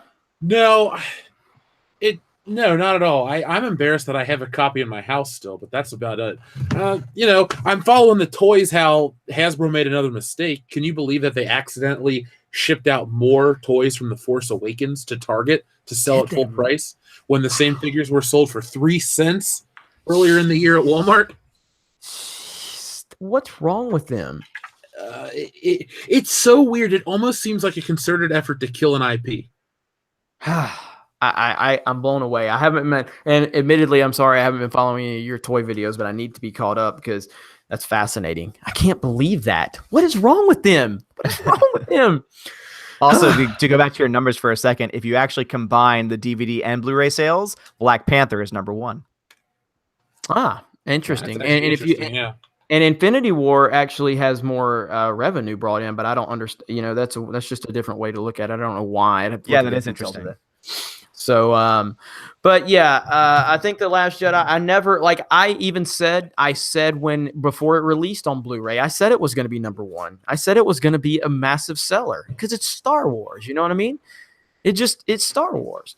I would like to, Odin, since you're right there, can you look up Rogue One's sales and see where Rogue One's at? Yeah, give me a second. Well, what about all the people that bought The Last Jedi, didn't like it, and then they won't go see the next one? That's true. I mean, we all knew it was going to sell well. I don't think any of us tried to say that this is going to be a colossal failure. I think that we were trying to say that in comparison to The Force Awakens, it's going to be a pretty big disappointment. That's the way I always presented it. And where's Odin? You find it yet? Yeah, so video sales. Sorry, I'm picking it up right now. Let's see.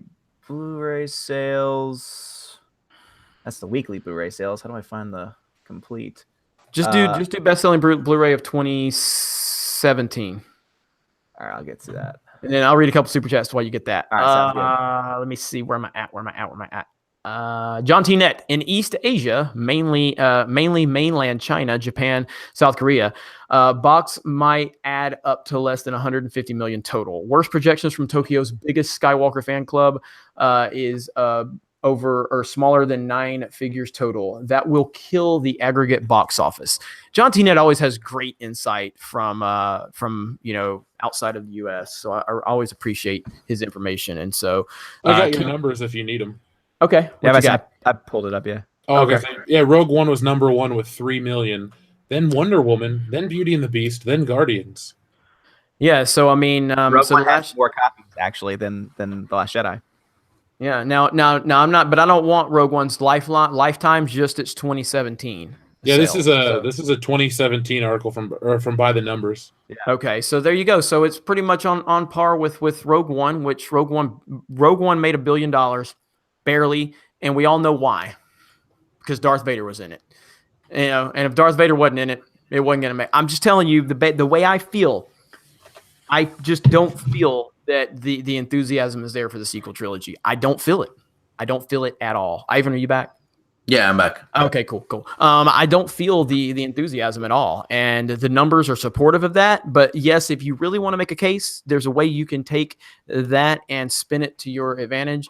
And Go for it. I feel like you're living in La La Land at that point, and not the movie that I did not like. So God, that movie. let's see. Mr. V says, "How about we send French people after Lucasfilm? They seem to get shit done." Just saying. Ouch, ouch. Let's not. Let's not. Not Jeremy, you were 18 subs away from 95K. No, I'm 2 away, at least on my Creator Studio. Hold on, let me unsubscribe then. I say this. The Social Blade has yet. 94. Oh yeah, it hasn't updated yet. So, Yeah. all right, let me see. Makita Gut, not risking our holiday spirit with episode 9. That's a good mentality right there. That's a good mentality. Governor Tarkin, I will only see episode 9 if Kathleen Kennedy jumps off a bridge and crushes Ruin Johnson. Just saying, Tarkin's news. So, good lord. All right, chill, guys, chill. Again, YouTube is watching. Just saying. All right, Stone Cold Jeremy, you seriously can't unhear so. Adam Wofford, the Orville has awarded a tax credit for season 3, or was awarded a tax credit for season 3. I do not watch the Orville, so I can't speak to that. So, does anybody watch the Orville? No. Nope. Yeah, so none of us are caught up on that, and I apologize. Obi-127-883, can we go a High Council live stream to fund Ivan's trip to get the stuff for the fight? Ivan? It's actually not about money. Lately, and Jeremy knows about this, but lately, at least on my side of things, there's been a couple of situations that have arisen within my family that have been astronomically bad. But I'm not going to be public about it. I'm just going to say that there's a lot going on, and that has prevented me to move to go get the costumes, as well as Steven has had his fair share of things, and also because we want this fight to be as real as possible and as fast as possible, the way we feel like it should be. We are going extremely hard, extremely fast whenever we practice. And although we've been hitting each other way less because we're getting this thing down to the T, there's still injuries. There's times that if people notice, oh, you haven't uploaded in a minute, it's because I have a huge bruise on my face because I got a lightsaber to my cheek or something like that. So yeah, all of those factors contribute. So it's not about the money, it's just about the time and or possibility of. Yeah, and I know what's going on, and Ivan's doing amazing stuff. That's all I'll say with everything he's got going on, and he's not going to ask for credit for it, but I'm going to just highlight the fact that he's doing some badass stuff. And if any of you knew the details, you would have far more appreciation for him than you already do, which I know you do. So we'll move on from that, though. All right, where am I at now? Coconut Jeff says, I'm more than just a coconut. Coconut Jeff is very upset with you, Jeff Hicks. All right. Sorry, Coconut Man. Makita Gut, take your time, Ivan. No rush. Thank you for the re-edit. Thank you, Makita Gut. Thank you. That's awesome. That's awesome. Makita Gut's good people. Achura77. Jeremy, if Kathleen... Oh, wait. Okay, we go. Jeremy, if Kathleen Kennedy leaves after episode 9, will you drink in celebration? Great time to get drunk for the first time. Just saying. No, Kathleen Kennedy absolutely is not worth me getting drunk ever. So then don't hang out with me, because something's going to happen if we hang out in Chicago together. No, I will never, ever, ever have a sip of alcohol ever. Ever. Are you that big of a CM Punk fan? No, I just and they keep calling me straight edge, but like I don't feel like that I fit the straight edge lifestyle. But yeah, I've just never been my thing, and it's all I like how people react when they find out I've never drank. I love the reaction. So I like growing up in school. I was always like I played sports. I was always kind of like in the I guess the popular crowd at times, and everybody was so shocked. Like, why don't you drink? They act like they were weird, and then because I wasn't doing it, and then they act like I was weird, and I was like, whatever. And then chicks will. Never mind, I'll get into that. But chicks will try some stuff to get you to drink. Anyway, all right. Opinionated Junkie. I hope Aquaman is good. It is now at 75% on Rotten Tomatoes. Disney owns Fox. DC needs to step it up. # competition is needed. There has never been a more accurate statement made. Competition is everything. Competition is everything in business, entertainment, whatever you want to call it. Competition pushes you. It pushes you creatively, pushes you psychologically. It motivates you. We have wrestling fans on this high council outside of, I think Ivan's never really watched it, but the best time in professional wrestling history was when there was competition. That's it. The Monday Night Wars made everything great because there was competition. And the moment there was no competition, creativity died. Yep. So, so yes, absolutely. We should always be pulling for, if you're a Marvel fan or if you're a DC fan or vice versa or whatever, you should always want the other to do good because it's going to push, the other to continue to step their game up. It's going to keep them on their toes. It's one of the problems with video games. Madden, for instance, Madden right now has the exclusive rights to the NFL. There's no competition anymore. There used to be competition, and they used to, come out with a new game, and it kind of, it would have new upgrades and all this cool stuff. But now that they have the exclusive rights, it's just the same fucking game every year. It's just kind of So competition is definitely needed.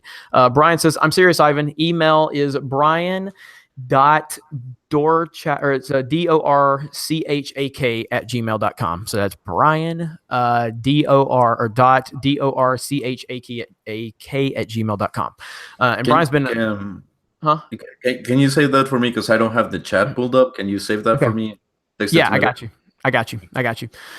Mark C said, dude, cheeseburger, don't be a menace. Got you on that one. Nikki says that cheeseburger was for a BJ, which was my chat was in reference to. Okay, see, we're so far beyond that. I apologize. Austin White, Ivan, would you do a re-edit of Power Rangers 2017? Ooh. You can't save that movie. So what I would do, cut out Rita if I was Repulsa. to fix it, I would like every time something like it's happening with the kids, I would just cut back to like the old Japanese guys, like for no reason, just to have them fight. Because I think that's really what would make that movie. The old Japanese Power Rangers with all their cheesiness and everything. Like, it would be such a mess, but I would love it. I would love it so much. John T. Net, I got to read the one he just sent in. He says, I think Jeremy doesn't drink because he got gang raped by 25 Kathleen Kennedy lookalike women after they spiked his soy latte. Just kidding. Love you. That was good right there. That was good. Obi-Wan 27883, Infinity War made more because it had the ability to command a higher price, unlike The Last Jedi that essentially came out at a discount price because it sucked. It's true, and they did discount them pretty quickly. They really did. Yeah. So that's a good point, Obi-Wan. Paul Godden says, I'm going to wait until the whole sequel trilogy is out on a special collector's pack so I can buy it all at a $5 bin at Best Buy. Probably a good decision. Gregory Smart, I'll get shwasted with Jeff at Celebration. There you go. There you go. And shout out to Gregory Smart. I gotta give him some respect, and I'm noticing that the following keeps getting bigger and bigger for Geeks and Gamers, and so many people don't understand how I operate, and so Gregory, during one of the high councils last week that I wasn't on, he said, I'm starting to notice that Jeremy is not on the high council when it's not his channel. It's almost like he doesn't want to be here if he's not getting super chats. So I screenshotted that and I posted it to Twitter. I was like, well, except for the fact that both of the high councils I was supposed to be on were supposed to be for my channel. And then I said, but you got me. And then he responded back and he's like, bro, oh man, he took it, he took it. And he's like, it's all good, and that's all, man. Shit talking, just talk shit to me. I'll talk shit back. I had some guy in my comments talking shit about me. So I responded and he cried like a little bitch. And I'm like, dude, don't cry. Just talk it back. So then I had another guy talking junk to me. I went after him and he completely owned me in the next comment. I'm like, bro, I got nothing but respect for you. You destroyed me back, so that's how it is. So Gregory Smart, it's good people. I appreciate him rolling with the punches. And that's just a sign that you have no soy in your system. So I appreciate that. Coconut Jeff, growing up was hard. All right. Growing up was hard. I was raised by Kiwi. The kids at school picked on me because I was different. My father used to hit me until he was beaten to death. Now I sit here at Whole Foods waiting to die. Jesus.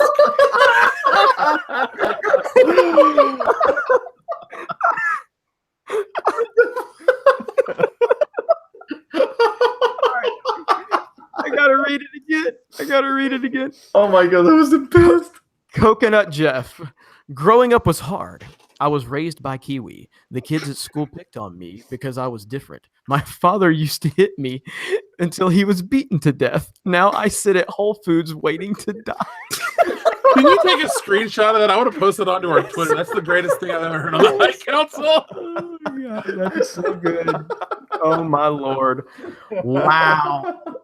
That is awesome right there, man. You're killing it. Let's see. I'm gonna try to sign into my phone so I can get the screenshot there. I don't know how far back it was. All right, I did screenshot it on my computer. Here it is. All right. I got it, Jeff. I'll send it to you here in just a minute. Oh man, that was great right there. I love that we're getting new accounts made here on the Geeks and Gamers channel for some of the other members. That's great. All right. I read John T. Nets. Governor Tarkin, I was in the popular crowd. When does this liar Jeremy account start up? Just saying. Hey man, I fully admitted I got picked on early on in school because of my fucked up hair.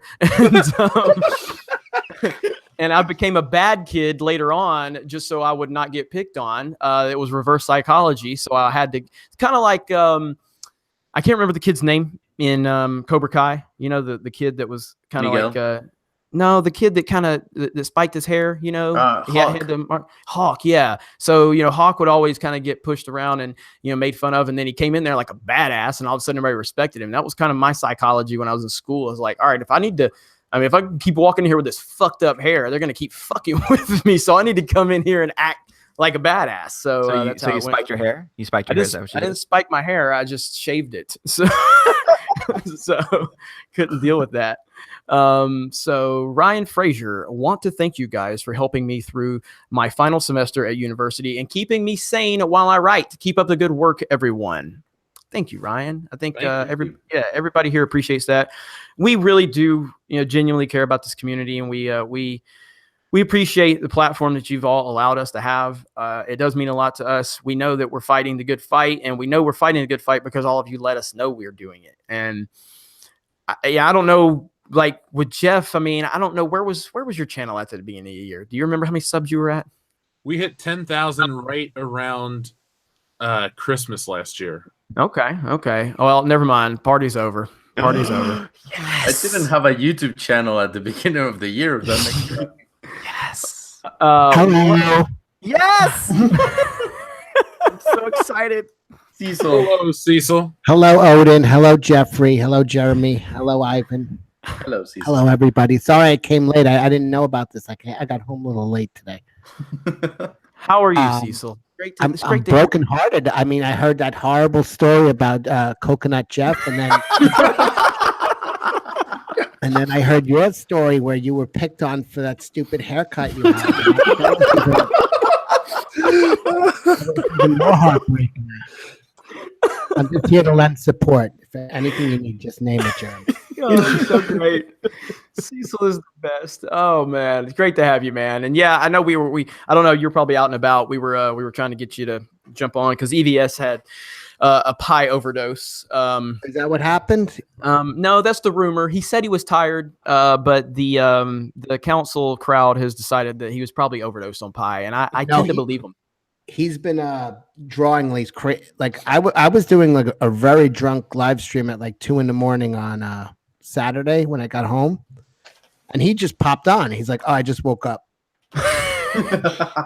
Like, what do you mean? He's like, "I'm up for the day." Like, yeah, because he's been just drawing, trying to finish that book. So he's got these crazy hours. I was like, "Oh my god!" I'm like, I was ready to pass out, and he was just waking up at 2 a.m. Good old EVS. Yeah, he does. He's always around the clock. I mean, you know, I went like a 60-hour period where I had like 5 hours when I was traveling. 5 hours of sleep. That's it. I was following your adventures. So, it was crazy. So, but we got everything. We got the major part.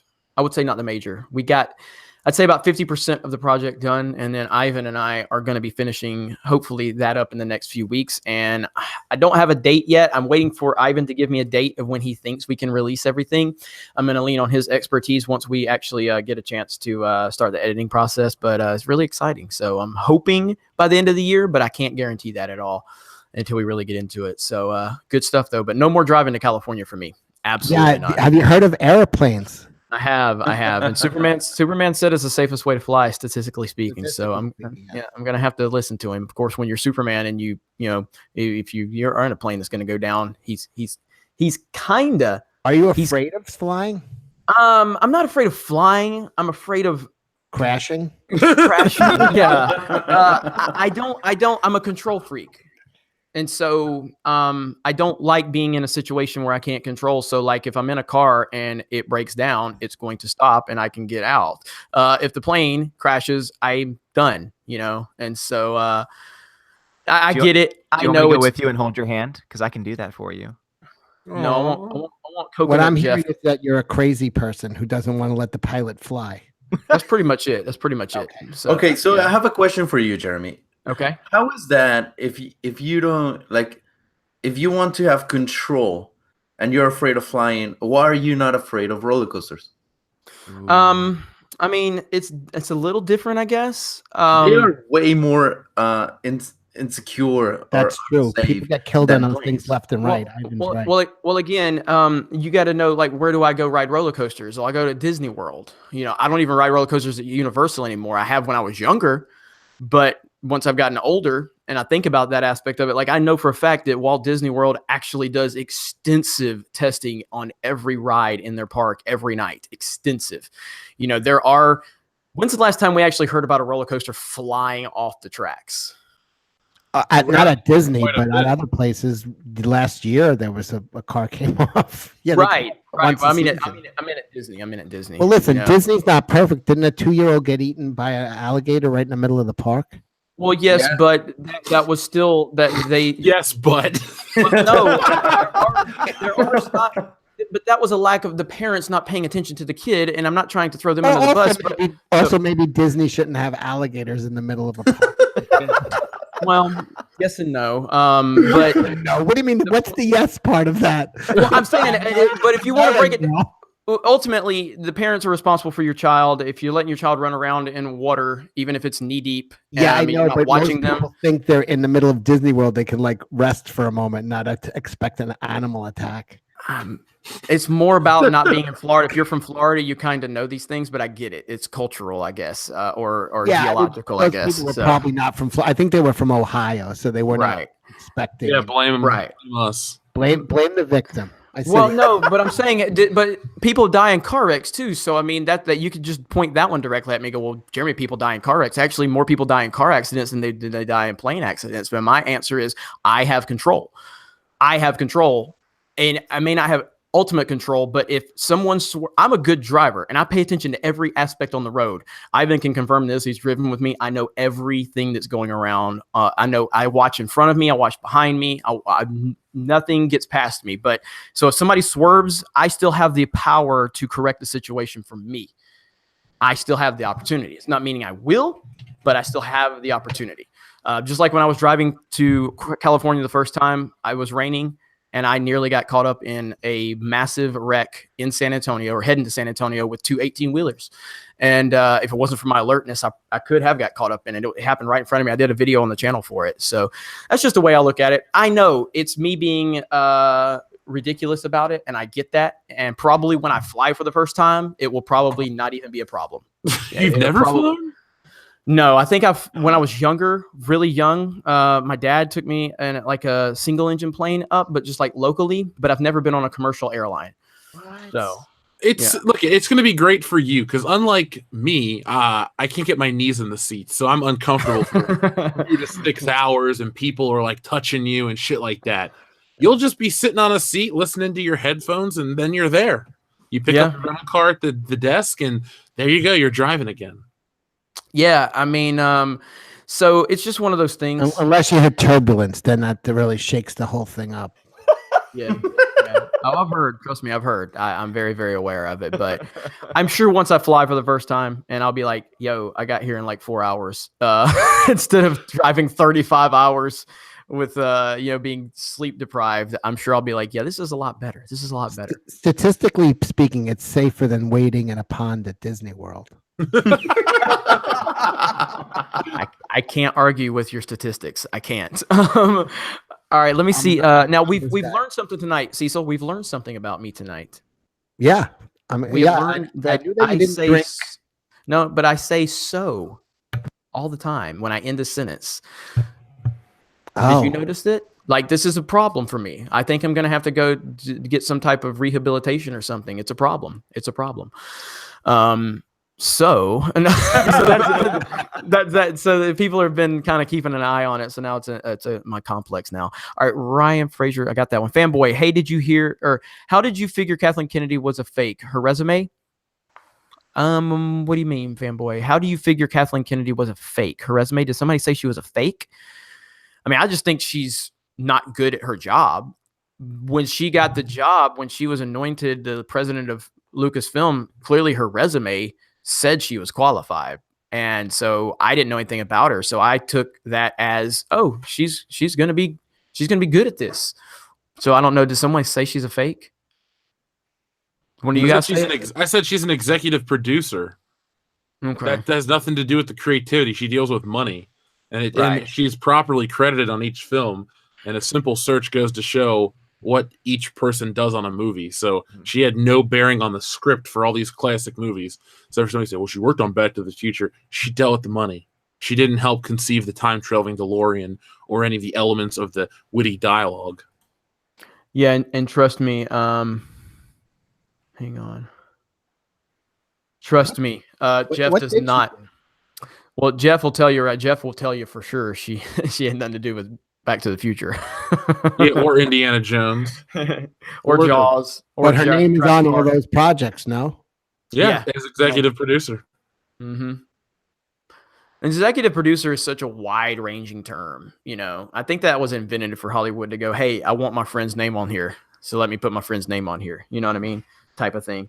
I mean, honestly, I if you had enough money, you could be an executive producer on pretty much any film. That's pretty much the equivalent. If you have the money, or if you know somebody, you could be executive producer. I'll be honest, like, all right, so I'm not going to say who this is. It's not some well-known person or anything like that. But about 2 years ago, I became friends with a producer. Is it Sandra Bullock? Producer. It's not Sandra Bullock. Maybe Keanu Reeves. It might be Keanu Reeves. But no, the small-time producer, he had a house here in Pensacola. I met him at my retail job. That we just got to talking. That I can't remember exactly how he told me that he became in the film industry. I checked IMDb, blah, blah, blah, and he was legit. And he told me about a project he was working on. And he basically said, like, hey, if you're willing to put in, like, and he was probably just trying to get me to put money into it. Ultimately, it was almost like an Amway thing, it felt like. But he's like, if you're willing to put in X amount of dollars, you could get some type of credit on the film. I was like, is that how it works? You know what I mean? It's that simple. And that's kind of how it is. So imagine being someone like Kathleen Kennedy with ultra connections. Yeah, it's nothing for her to be an executive producer on a movie. Nothing. All she's got to do is tell whoever's involved. So Jeremy knows Spielberg confirmed. Not quite Spielberg. So I don't know. It's just we've never paid attention to this stuff before until Kathleen Kennedy. And suddenly all the people that want to defend The Last Jedi are trying to revert back to all the things that Kathleen Kennedy's name on. None of them knew who she was, just like none of us knew who she was. Nobody walked away from Back to the Future and looked at their friend and go, man, that Kathleen Kennedy, what a great job she did. Not one single human being breathing said that. Nobody. Somebody just did right now to spite you. Well, I meant at the time. I meant at the time of seeing the movie. Nobody walked out of Jurassic Park and going, like, Ivan, did you go like, well, Ivan's muted, so he may have had to step away. But Ivan, did you ever say like, okay, did you ever step away from Jurassic Park when you first time and go, Kathleen Kennedy, what an amazing creative force she is? Dude, No. of course. Like, I mean, every single decision, like, I'm pretty sure she was the one inside the T-Rex doing all the motions. Like, there's no other possible thing. It's just so yeah, all of this love fest for her from these people that are defending, the sequel trilogy. It makes no sense to me. So. Hey, she's getting an Oscar, so you respect her. Yeah, I know. Becky Lynch's boyfriend, and that's the bottom line because Jeremy said so.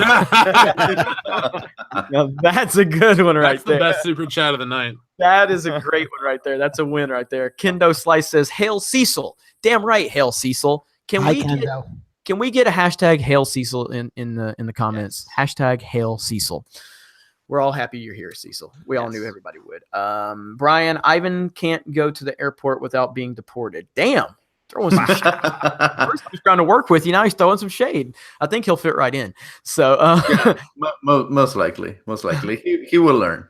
Dimajanai, thank you for the super chat. When you really think about who these morons at Disney are actually making movies for, it's like seriously, trying to drop older fans, they must realize that the fans they want will eventually get old too. Yeah, even like right now, I'm excited. I'm excited for Star Wars Land at Walt Disney World and Disneyland. But then you look at it, there's no prequel love, and there's no original trilogy love. It's all sequel trilogy crap. I don't get it. It's all to promote this generation, this brand. But that's why I get kind of mad, because there's this disconnect. Because 1 minute, Rey and Kylo are the future. We're going to bank on them at Disney World. Then the next minute, well, we want the next generation of kids to know about the classic Star Wars. So here's Galaxy of Adventures. Here's Galaxy of Adventure action figures with Luke, Leia, and Han. It's like, what? Yeah, they're falling back on that. Yeah, and I made that point too. I mean, I actually watched the Galaxy of Adventure after criticizing the hell out of it for the trailer, and I actually thought it was half decent. Has anybody else watched it? I haven't. I mean, they're only like 2 minute. They're like little 2-minute shorts is all they are. I've seen the ones that are about 30 seconds, and they're not terrible. They really aren't as bad. The animation isn't great, and they obviously rushed these things together. But overall, it's not as bad as it could be. It does a good job of honoring what they're trying to do, but yeah. Jeff's point is extremely valid. You want to move on from this stuff, yet here you are bringing content out. Well, remember last year it was kill or forget the past, kill it if you have to, or whatever. That was the whole thing, and then you had all these smarmy fanboy douchebags that would, don't worry about the originals. Luke Skywalker died. Forget the past, kill it if you have to. All this other shit. Well, they rushed out cartoons so they can make some sort of money, because the future isn't, the female Star Wars that they're trying to make. Yep. Yeah. It's true. And it is. It's mixed messaging. And it just seems like there's a lot of different moving parts at Lucasfilm. They're doing the same thing in comic books, where they're just kind of like trying to write off the 40 and 50-year-old buyers and just go for the younger people, not realizing those people have 20, 30 more years of buying. They're like lifers. Yeah, and they're more likely to bring their kids into the hobby. Same thing with Star Wars. Like a lot of guys I know with kids just don't even bring their kids to Star Wars, even though they love Star Wars. They're like, it's not. I'm trying to think of like a company that has done it well. Maybe the WWF, WWE has kind of done generational, where they're trying to keep their old fans but also get new fans. But these companies just seem to be like, fuck anybody over 40. We just want new fans, and forget the past. Well, the next generation, bad move. Yeah, well, Cecil, every time I go to my local comic book shop, it's older dudes, always. The only time you see people that are younger are either there to get Magic the Gathering cards or any other game that people play. The comic sales are always old white dudes. Yep. Yeah. And Bubba the Conqueror made it right. The 80-20 rule, 80% of profit from 20% of fans. Well, I mean, they can not get, my money. Marvel lost me forever. Because now they're getting ready to do another reboot or a relaunch coming up. Cecil, have you seen that information? No. What about it? They're changing up. Marvel just launched a whole bunch of images, released a whole bunch of images discussing their big event for 2019. It's like, who actually gave the Fantastic Four their powers? Who brought Spider-Man back after Spider-Man No More? And they're bringing back the old classic titles. So I think they're really trying to milk nostalgia, and they're bringing back like a 60s appeal probably in the wake of Stan Lee's death. I hate to say it, but that's what they're going for. Or maybe they got Just Google it. they're going through the money and being like, why are we trying to discard those fans? We should be still going after them. Oh, I do agree that they should be going after them. Marvel lost me in a different way. Yeah, their politics are garbage, but their stories were shitty first, so I left. Yeah. The product is bad. The art is terrible. It's full. The company fell apart. In many ways, and they don't seem to know what the hell. It's like even. I'm sorry. Go ahead, Jeff. I was gonna say they don't care. Just like Star Wars, they don't care. These companies, these game companies, they don't care. They think we own the IPs, we hold the power. Then you'll have a failure, and then you will care. Yeah, they'll make more money from selling, Spider-Man T-shirts in a year than they do from every comic book combined. So they don't care. They've done the math, and they just want to keep the IPs, and they really don't care about how well they're doing because they have the movies and the products and the cartoons, and they could give a shit about the actual comics anymore. It's not worth it. And to be honest with you, I am a fan of comics since I was a little Mexican boy, reading. Well, I would hear the stories of comics passed down from my ancestors because we didn't have paper until the 1970s. But that's sadder than Coconut Jeff. He's waiting to die. Waiting to die at Whole Foods. At least he didn't say Kroger, Hey, don't shit on Kroger. I buy a lot from Kroger actually, but as a fan of comics and as a fan of movies as well, like just entertainment, and that's why I got into the entertainment industry, because I wanted to be part of it and make all of the things that I grew up with. I am actually, and let me explain, because I'm pretty sure I'm gonna get a lot of hate for what I'm about to say, but I'm actually happy that Star Wars and all of these other properties, including comics, are failing. I'm actually happy because I think we have seen a rise in individual creators doing their own thing. Like we are so frustrated as fans that these people are not listening, that you have people like Star Wars Theory making his own fan film. We have you, Jeff, making your comic. We have EBS. We have my re-edit, to name a few. We see that there's been a rise on people making their own fan fictions, their own stories, and they're keeping these characters alive through their own eyes. And I think we're entering an era in which the fans are actually going to take over these properties as opposed to the companies. But we are right now in the middle of the mud. We're not yet out of it, but I think this is where it begins. That's my take, at least. So you're happy to hit rock bottom so they can rebuild. The fans can rebuild. Yeah, I think it's going to be up to us to keep these stories alive, because for example, let's talk about Star Wars, for example. I know a lot of people that have messaged me about the re-edit. They're like, you know what? I'm not going to continue to watch Disney movies until I see your version and stuff like that. And that just makes me think, like, yeah. And this is not the only thing. I know other people that have been doing other re-edits for other shows, or they have been doing like comic books or stories, like books and novels and all sorts of things.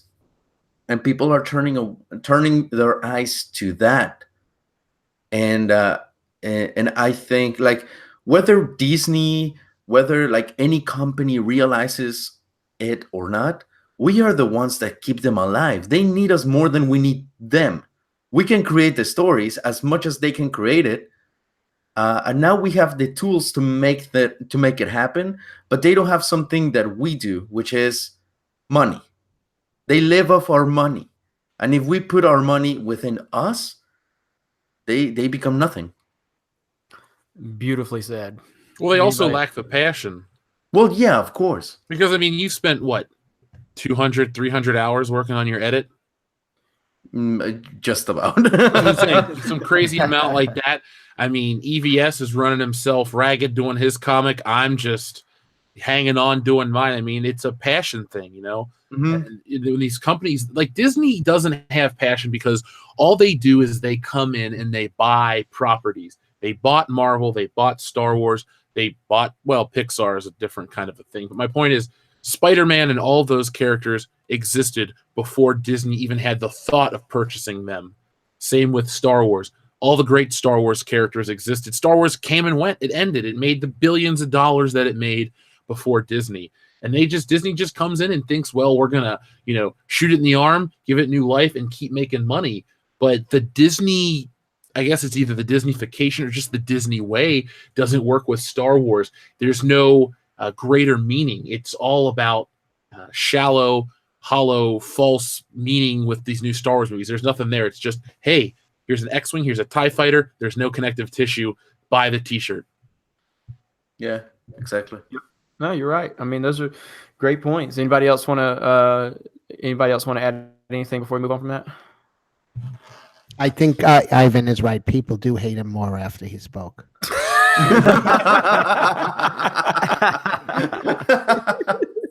love Cecil. What I would say too about the money, that's the reason why I'm still going to see episode 9, but I'm not paying for it. I'm going to pay, I'm going to give my money to another movie and then just walk in, because I obviously still want to see it for myself and to know just how bad or maybe even how good it might even try to be in some ways.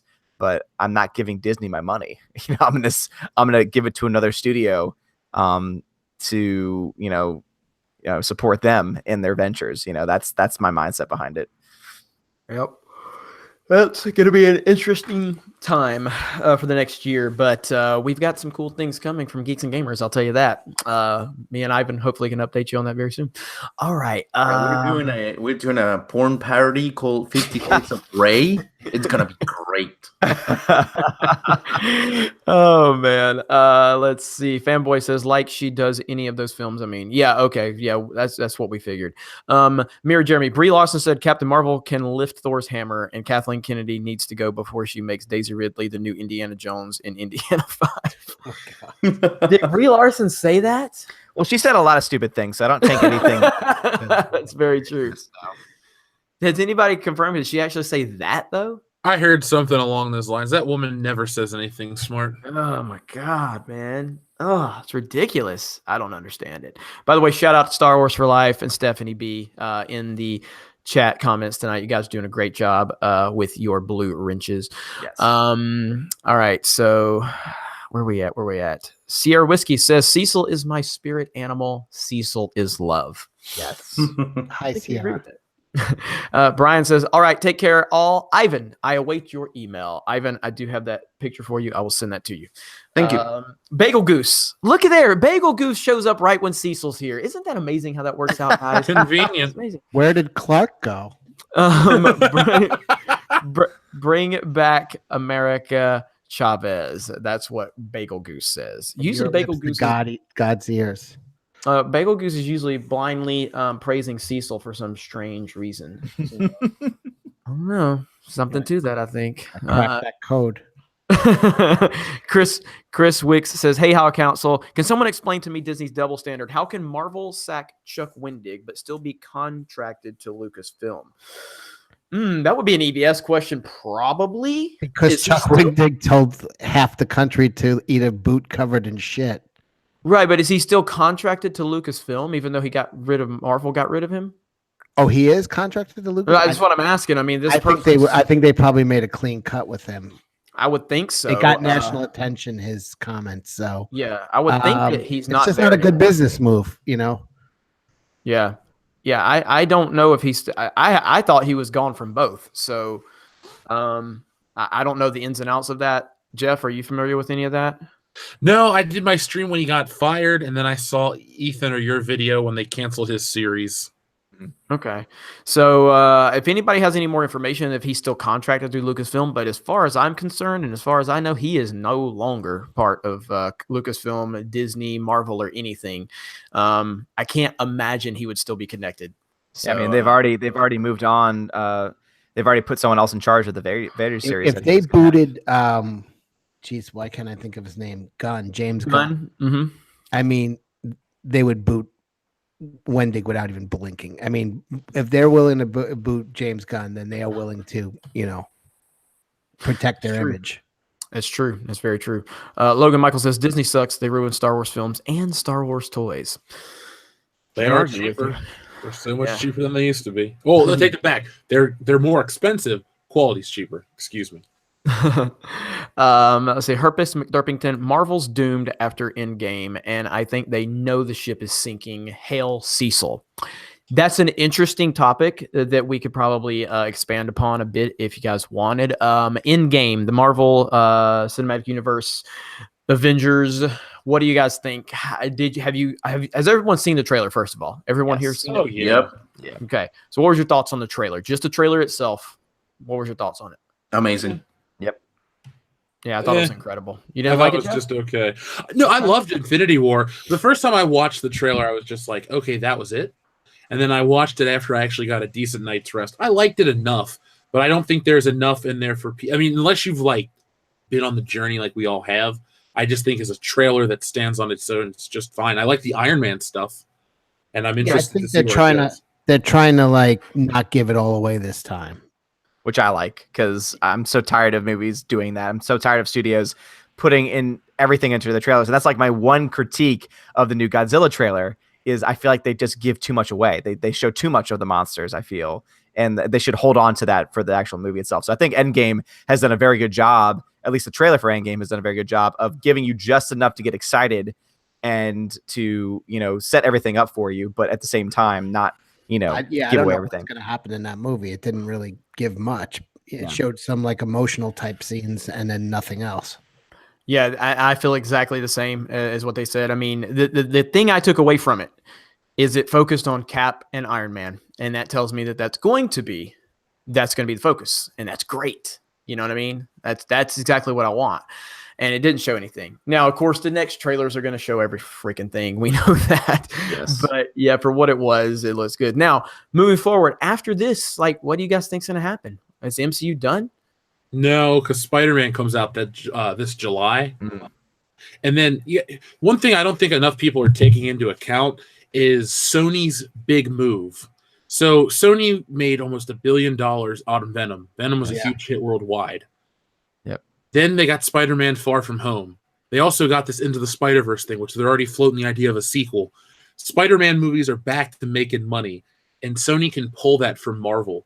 Now, I think the MCU will fall apart to a degree, and it won't just be because Captain Marvel's dog shit and people are done with Avengers. They're going to lose Spider-Man. They're going to introduce new heroes that people don't like. It's going to become disjointed again, and then there's going to be an oversaturation with Sony trying to create their own universe. There's already talk of an all-female Spider-Man film, and you're thinking, how can you have all-female Spider-Man? Oh, yeah, I know, right? Jessica Drew and all those great characters.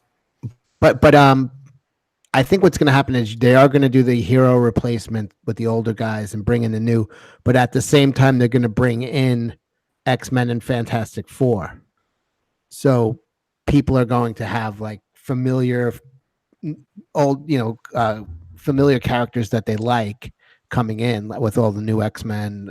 They'll probably be all new actors except for Ryan Reynolds. They'll definitely keep him. But then they're going to start to introduce the less popular, newer characters because they have to. They just want to. They can't stop themselves. Well, I always have one controversial question / opinion.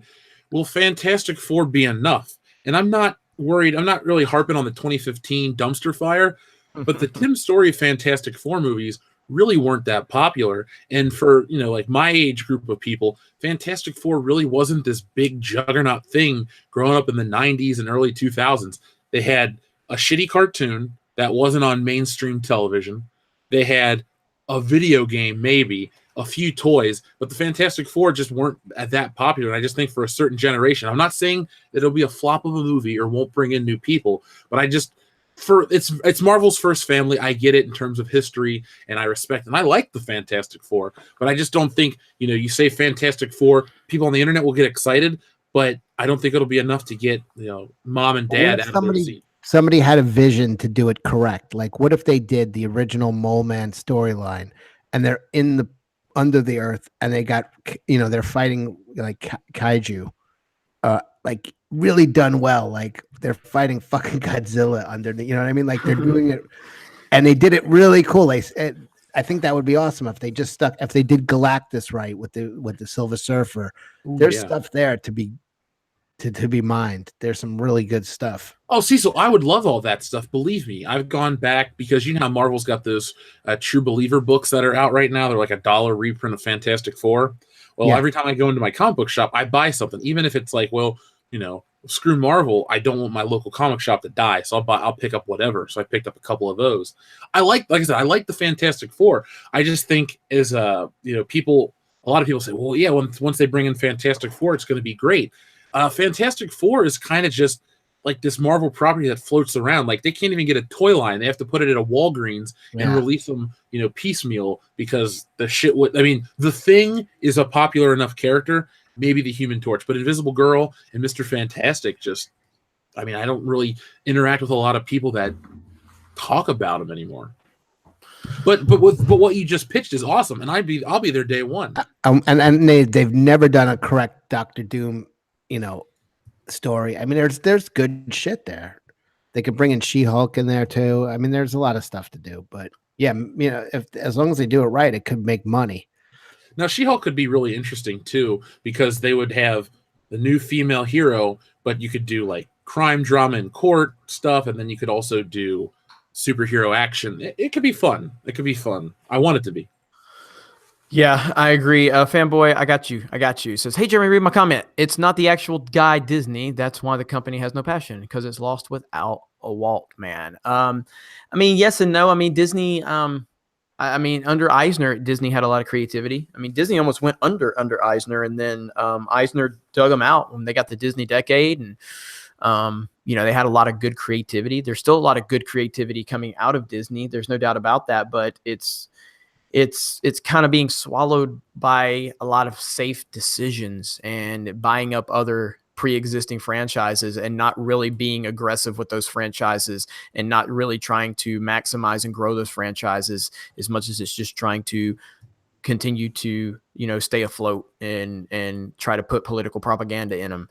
So, but I don't think it's all because Walt's not there anymore, because that Walt Disney died back in like 67, something like that. So it's been a long time since he was not there, and there were still Disney family members on the board up until late 90s maybe. So Roy Disney, right? Yeah. So what if Walt's head is like really controlling stuff, like it's in a jar and they've reanimated it, and he's I gotta put that in my next comic. calling the shots. But I want Kylo to polish his grandpa's helmet. I was like Walt. I'm sorry. Oh man, that's good stuff. All right, James Dean, creator of Conflict. I'd rather pay for Geeks and Gamers with Cecil than Soylo. Well, I appreciate that. And I'm sure Cecil appreciates it too, and Bagel Goose does too. Let me see what's the next. Next one, Postmortem 666. Brie Larson couldn't lift Thor's schlong. Oh man, Alec Munoz. Jeff, can't wait for your Culture War series vids. Jared excited for the 24-hour stream at 100K. Cecil is love. Ivan and Odin, you guys are great. Alec, thank you. You just got all of us in there. So everybody, that was all for all of you. And, Alec, I got something I'm working on. It's going to be a little teaser. It's going to be a preview for Culture War, so it won't have the Culture War title on there because I got to make that part. But there's something I found that I got to talk about this coming week. It's too important to pass up, so be prepared. Right on, man. Thank you for giving everybody some acknowledgement. We really appreciate that. So Rugged says Avengers Endgame, Harrison Ford cameo as Stan Lee. Oh wow. That's going to be interesting. That's going to be interesting to see. I would have to imagine they filmed Stan Lee as a cameo. They did. They already said that. Oh, they did? Okay. Yeah. So that's good. That's kind of fitting, I guess, that it's in that. So Although would Captain Marvel be his last one? Wait, Captain Marvel comes out first, right? Then okay. International Women's. Listen to this Yeah. though. Captain Marvel comes out on March 8th. Avengers is April 26th. Wow. What a weird. That should tell you a lot, though. I I think. think it does. They don't think that Captain Marvel's going to have lasting power in the theater. That's what that. I don't think it will either, because I know we either call them NPCs or SJWs or the Bad Taste Brigade, but people are really. This movie lives and dies on its message online. Your average person isn't going to turn it into this big political, martyr campaign, but these really weak writers online that have no personal identity are turning it into something to further this cultural, standoff, and it doesn't work. You tried it with Wonder Woman, and the movie was free of that shit, and that's why we still talk about it positively. I don't think Marvel. You talked about Cecil about how Marvel can't help themselves from putting in, Kamala Khan and these new characters that no one really cares about, Spider-Gwen, all this shit. Miles Morales, the most redundant character in history. I don't think they can help themselves from putting a bunch of these, Tumblr-esque jokes in their movie. Like they'll do it intentionally and think, wow, we're Marvel, fuck it. Yep. 6 subs away from 95,000. I'm about to wrap this up too. So can we make it before we go off air? I know that some of these guys, like Ivan and Jeff, are on the East Coast. So I know they have early mornings, so I don't want to keep them too long. I appreciate them. I think we've had a fantastic show tonight. Hell yeah. I appreciate all of you coming in and on short notice. I'm really happy with tonight's show. And anytime Ethan's not here, there's always that big void of entertainment, because Ethan is phenomenal and he's so entertaining. But everybody's done a great job, and I really genuinely appreciate all of you. So thank you so much. Mega Jetty 1. Anyone ever see 90s cartoons Incredible Crash Dummies? I can't believe somebody asked about that. I had every single Crash Dummy toy, the video games. I loved the Incredible Crash Dummies. That's awesome. When I first saw 90s cartoon, I'm automatically thinking X-Men, just because that's the definitive 90s cartoon for me. Oh, dude, Batman the Animated Series. Yeah, so good. Oh man, I love Batman the Animated Series is made too amazing too. Didn't that just come out on Blu-ray? I need to get that. Yeah, you definitely do. One of our listeners sent me one. Okay, I'm gonna have to get that. So picture quality's great, audio's great. Special features are shitty, but whatever. Yeah. You get like 70 episodes. Good stuff. Alton Foster says, I love tonight's show. Thank you, Alton. Appreciate that.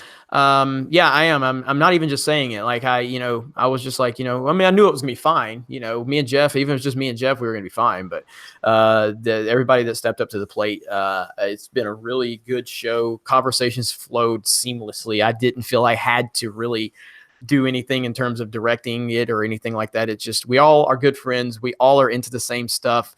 We all just love Star Wars, and we don't like seeing the road it's going down, and when you get people together like that, cool things can happen. And that's exactly what happened tonight. So Obi-Wan 27883, they will try to claim Marvel fatigue with Carol Manvers, but it's been a long time since Ant-Man. The end game will kill that narrative. Yeah, I think that what they're doing is they're putting Endgame so close to Captain Marvel because they're going to have a built-in excuse. They're going to have a built-in excuse now. So if it doesn't do good, they can just blame it on the fact that everybody was waiting for Infinity War, or Endgame. You know what I mean? Yeah. Something like that. Don't worry, everything's fine. She's still the center of our universe going forward. Everything's fine. Right. And if it's successful, then they can go, look, it's successful even this close to Endgame. Like they've built in. They can't have a failure now, and they have an excuse either way. I heard a theory. I wish I could give the credit to who I read it from, but it was, she's set in the 90s, and it's going to be, she was the one who came up with the idea for the Avengers with Nick Fury, and then she disappeared, was kidnapped or whatever. But she was always supposed to be the leader, and then Captain America is going to die and hand her his shield. Oh Jesus! She's going to be the leader of the Avengers. No, I'm gonna puke if that happens. Somebody wrote that theory, and I was like, "Oh my god, I can see millions of heads explode." Yes, that's a walkout moment right there. Yeah. Obi-Wan said I butchered his super chat. I did not. They will try to claim Marvel fatigue with Carl Manvers. Or did I say Carol Manvers? I think I said Carol. Yeah. That's what tripped me up. So, but it's been a long time since L at the end of that sentence. Huh? You also just said so at the end of that. Jesus, dude, you have a problem. I have a problem, guys. We gotta get. Oh. Can we get a bell, like a little bell? We could. I have one. Well, I have correct. one in here too. No, you know how we have someone keeping track of all of the different Jeremy accounts? We need someone keeping track of all the times Jeremy says so and just keep a live count going. I want to know. I want to know if I say it more than EVS says. Yeah. I really want to know. Yeah. Is there a so Jeremy yet? There will be at some point, probably. There probably already is. Adam, now how do I say his name, guys? Shawhan. Shawhan. Okay, because every time he corrects me. I always want to say Shawhan. I want to say Shawhan. But so Odin made it to the big game. Great show, guys. Yeah. Thanks, man. First time Odin made it. Can we break 500 melees? Can we smash that melee button? Can we break 500 melees? This is a crucial moment. Can we do it for Odin? Do it for Odin. Do it for Ivan. Do it for Mexico. Do it for Cecil. Do it for Jeff. Do it for EVS. Yeah. Do it for Johnny. Do it for Coconut Jeff. Coconut Jeff. He's dying of old food right now. His dad's dead. Oh man. Good stuff. Good stuff. We got So it. we got it. 506. We got it. Now, did we break? We are. How many subs are we away from? Are we gonna break 95,000 before I wrap this show up? Let's say it still says I like how you're saying we. I'm like, dude, I'm still 19,000 away. 1,000 subscribers, please. It made my Christmas very merry. I'm still 92,000 away from that, man. So We are 5 away. I don't know if we'll make it. Technically, we're over it because I'm looking at the Creator Studio. So You have your secret subscribers. people keep subbing and unsubbing too. Like I'm watching the live count and it's hilarious. Voorhees67, Jeremy butchers super chats all the time. I would know. That's why Proper Jeremy exists. P.S. If Proper Jeremy can't be a mod, can I be one? Not now, but later. We can discuss Voorhees67. We can discuss. And just so you know, I read that all properly. I didn't stutter. I didn't go so. I didn't go and I didn't misrepresent you in any way, shape, or form. So go fuck yourself. All right. So Jesus. Damn, man. How did you get to 95,000 subscribers? That was a very proper of you, Jeremy. like that. That's my buddy. I'm gonna just become heel Jeff from now on. Yeah, man. Yeah. No, that's my buddy. We hung out and watched the Alabama Georgia game in California. It was great. So God damn it, I said it again. I don't drink, I don't do drugs, but I have an addiction. My name is Jeremy, and I'm sorry for that. Okay. So, All right. Well, do you guys have anything you want to plug real quick before we wrap this bad boy up? First of all, again, I want to thank each and every one of you. Great show. I genuinely appreciate it. To everybody that super chatted, that's been keeping the stream going, for all the mods, Obi-Wan, Stephanie, Star Wars for Life. You guys are doing a great job. Thank you so much. So if anybody wants to go for it. I'll start. I would like to plug Marissa Tomei. I second that. But also, I have a channel called Cecil Says. Please sub. There's videos. I just did a Star Wars video, like last video. So check it out. Thank you. Nice. Thank you, Cecil. Appreciate you showing up, buddy. Anybody else? I'll close it out, or before you go. Okay. Ivan or Odin, go for it, buddies. you can Yeah. go in. Oh, thank you. So yeah, please check out my channel, Odin's Movie Blog. I am 93 subs away from 7K. Long way to go to get to 95K, but hey, I'll take whatever I can get. So thank you guys so much for allowing me to be on here. It's been a lot of fun, and it's been great to interact with the chat all night as well. So thank you guys, appreciate it. You just said so, by the way. So it was so. Go ahead, Ivan. So, I mean, you said it. I have a channel too, but honestly, I would rather anyone that hasn't subscribed to any of these guys to just do that, because they deserve it more than I do. He's right. And absolutely. Absolutely. Like every day, I wake up, I look at my ceiling, and there's a poster of Cecil, and I just think to myself, why get out of bed? Exactly. Like, if I can just stare at it all day and just bask in its greatness, But before I lose track, No, you could keep going. I got time. thanks for keeping the characters, the franchises alive. You know, we are the reason why we kept Star Wars alive for 30 plus years. It wasn't Disney, it was us. So let's try to not forget that. Not just with Star Wars, but with any other franchise that might be burning to the ground as we talk. Nice. All right, Jeff, do you want to close it out? You want me to say the final? I'll say my stuff and then you close it out since it's your channel, dude. So, if you don't know me, I'm Jeff of World Class Bullshitters. We've been doing this for quite some time. 2018's been a hell of a year. If you like this kind of content, come to my channel tomorrow, World Class Bullshitters, because every morning we have a morning show, Good Morning Pop Culture. We're going to be discussing some hot, spicy topics tomorrow. The last 2 days have been a little tame, but I'm finding some bullshit right now on the internet that even Jeremy would make videos about. So we're going to be covering all kinds of fun, crazy stuff in the morning. We also have tons of Star Wars videos, as Jeremy told you in the opening. I'm the only one of the video that's passed 1 million views, and Jeremy, I'm like 84,000 away from another video to pass 1 million views. So Kathleen Kennedy, you are the gift that keeps on giving. But everyone's talking about your subscribers. I am only 923,392 away from my end goal of 1 million. So if you could help me out by just, sharing this video everywhere, help Jeremy get a bunch of subscribers and everyone else in the process. I think, Jeremy, we'd all be happy sitting at 1 million subscribers, don't you? I would be very happy. Yeah, we can put Logan Paul or Jake Paul in his place. I still remember the beginning of the year. I was like just freaking out to even get to 1,000 subs. When I got to 1,000 subs, I'm like, bro, I am PewDiePie. I have 1,000 subs now. Get the fuck out. I got over the year, 1 month, I got 20,000 subscribers. I was like, what in the fuck is happening?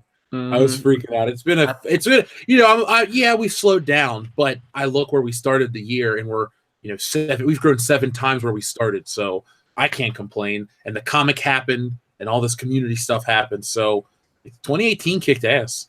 Yeah, and I remember I had the months. I think the biggest month I had this year was 23,000 subs in a month, and I'm like, "What is life? I don't even understand this. This is crazy." So, so thank you to everybody for all the support for all the channels within the Fandom Menace, Geeks and Gamers. Everybody that's attached. We're all a team. We're all a community. And it's really cool to be part of it. I got a few super chats I need to read. So Governor Tarkin says, I would volunteer to count the sows next week. Whew, that's going to be a tough job for you right there. Mega Jetty 1, thanks to everyone on the High Council and the Common Sense crew for enlightening me. Buddy, I appreciate it. And I, like I said, I shared your video the other day. Thank you for the kind words that you had for me and for Geeks and Gamers. Definitely appreciate that. Vorhees67, my name is Jeremy, and I'm so Kaholic, hashtag pun intended. Well, that was a really good play on words, Voorhees. Very good. Now, can you make a decent movie for the first time and forever? That would be great. Frank and the Shawhan Wiener Dog Clan, check out our channel. We have puppy vids, love to all. If you have puppy vids, you're in good shape. So I guess we're going to end this with 4 subs short of 95K. So I'm going to live with that. Just because I don't want to drag it out, but I'm happy. I appreciate it. We've had a really good, several days on the channel. And again, subscribe to everybody here, and anybody associated with the Fandom Menace and Geeks and Gamers. And that's EVS and Doomcock and all these people. So there's so many cool people. There's so many cool opinions. You fuckers are unsubscribing right now. I'm watching the live count. And just because I can respect that. I really can. I'm watching it right now. It's the line is dropping with my heart right now. Do you guys want to? I mean, I'm going to wrap this up in literally in 60 seconds. So do you want to? I'm going to go to the live count right now. Oh my god, now they're unsubbing. This is ridiculous. I know. Let's see. I'm going to do a countdown. Okay, I'm going to do a screen share, and we're going to do the live count right now. And let's just watch. Oh my god, it's still unsubbing. There's the live count right now. What are you guys going to do? All right, we're back up. We're back down. Oh, it goes down. Oh man! All right, so I'm gonna start. There's a oh shit! God damn! You're gonna lose. What the hell? All right, I'm ending it right now. Oh my God. It's over. I'm gonna be back below 1,000 subs before the night. is Hey, up, and easy I'm gonna come, lose easy go. it. You've just dropped 20 subscribers, my friend. Seriously, what is that pop up right there? What the hell was that? Progressive. Progressive. A pop up. I have to end Oh, that. Jesus, All right. now you're down 30. Can we do a cool 50? Oh my god, this was a bad idea. This is a bad idea. This is a bad idea. Oh, this is great. This is a bad idea. Oh, well, can you Dude, go? I'm loving this. This is a bad idea. I've got a meme I've got to show you guys now. Hang on.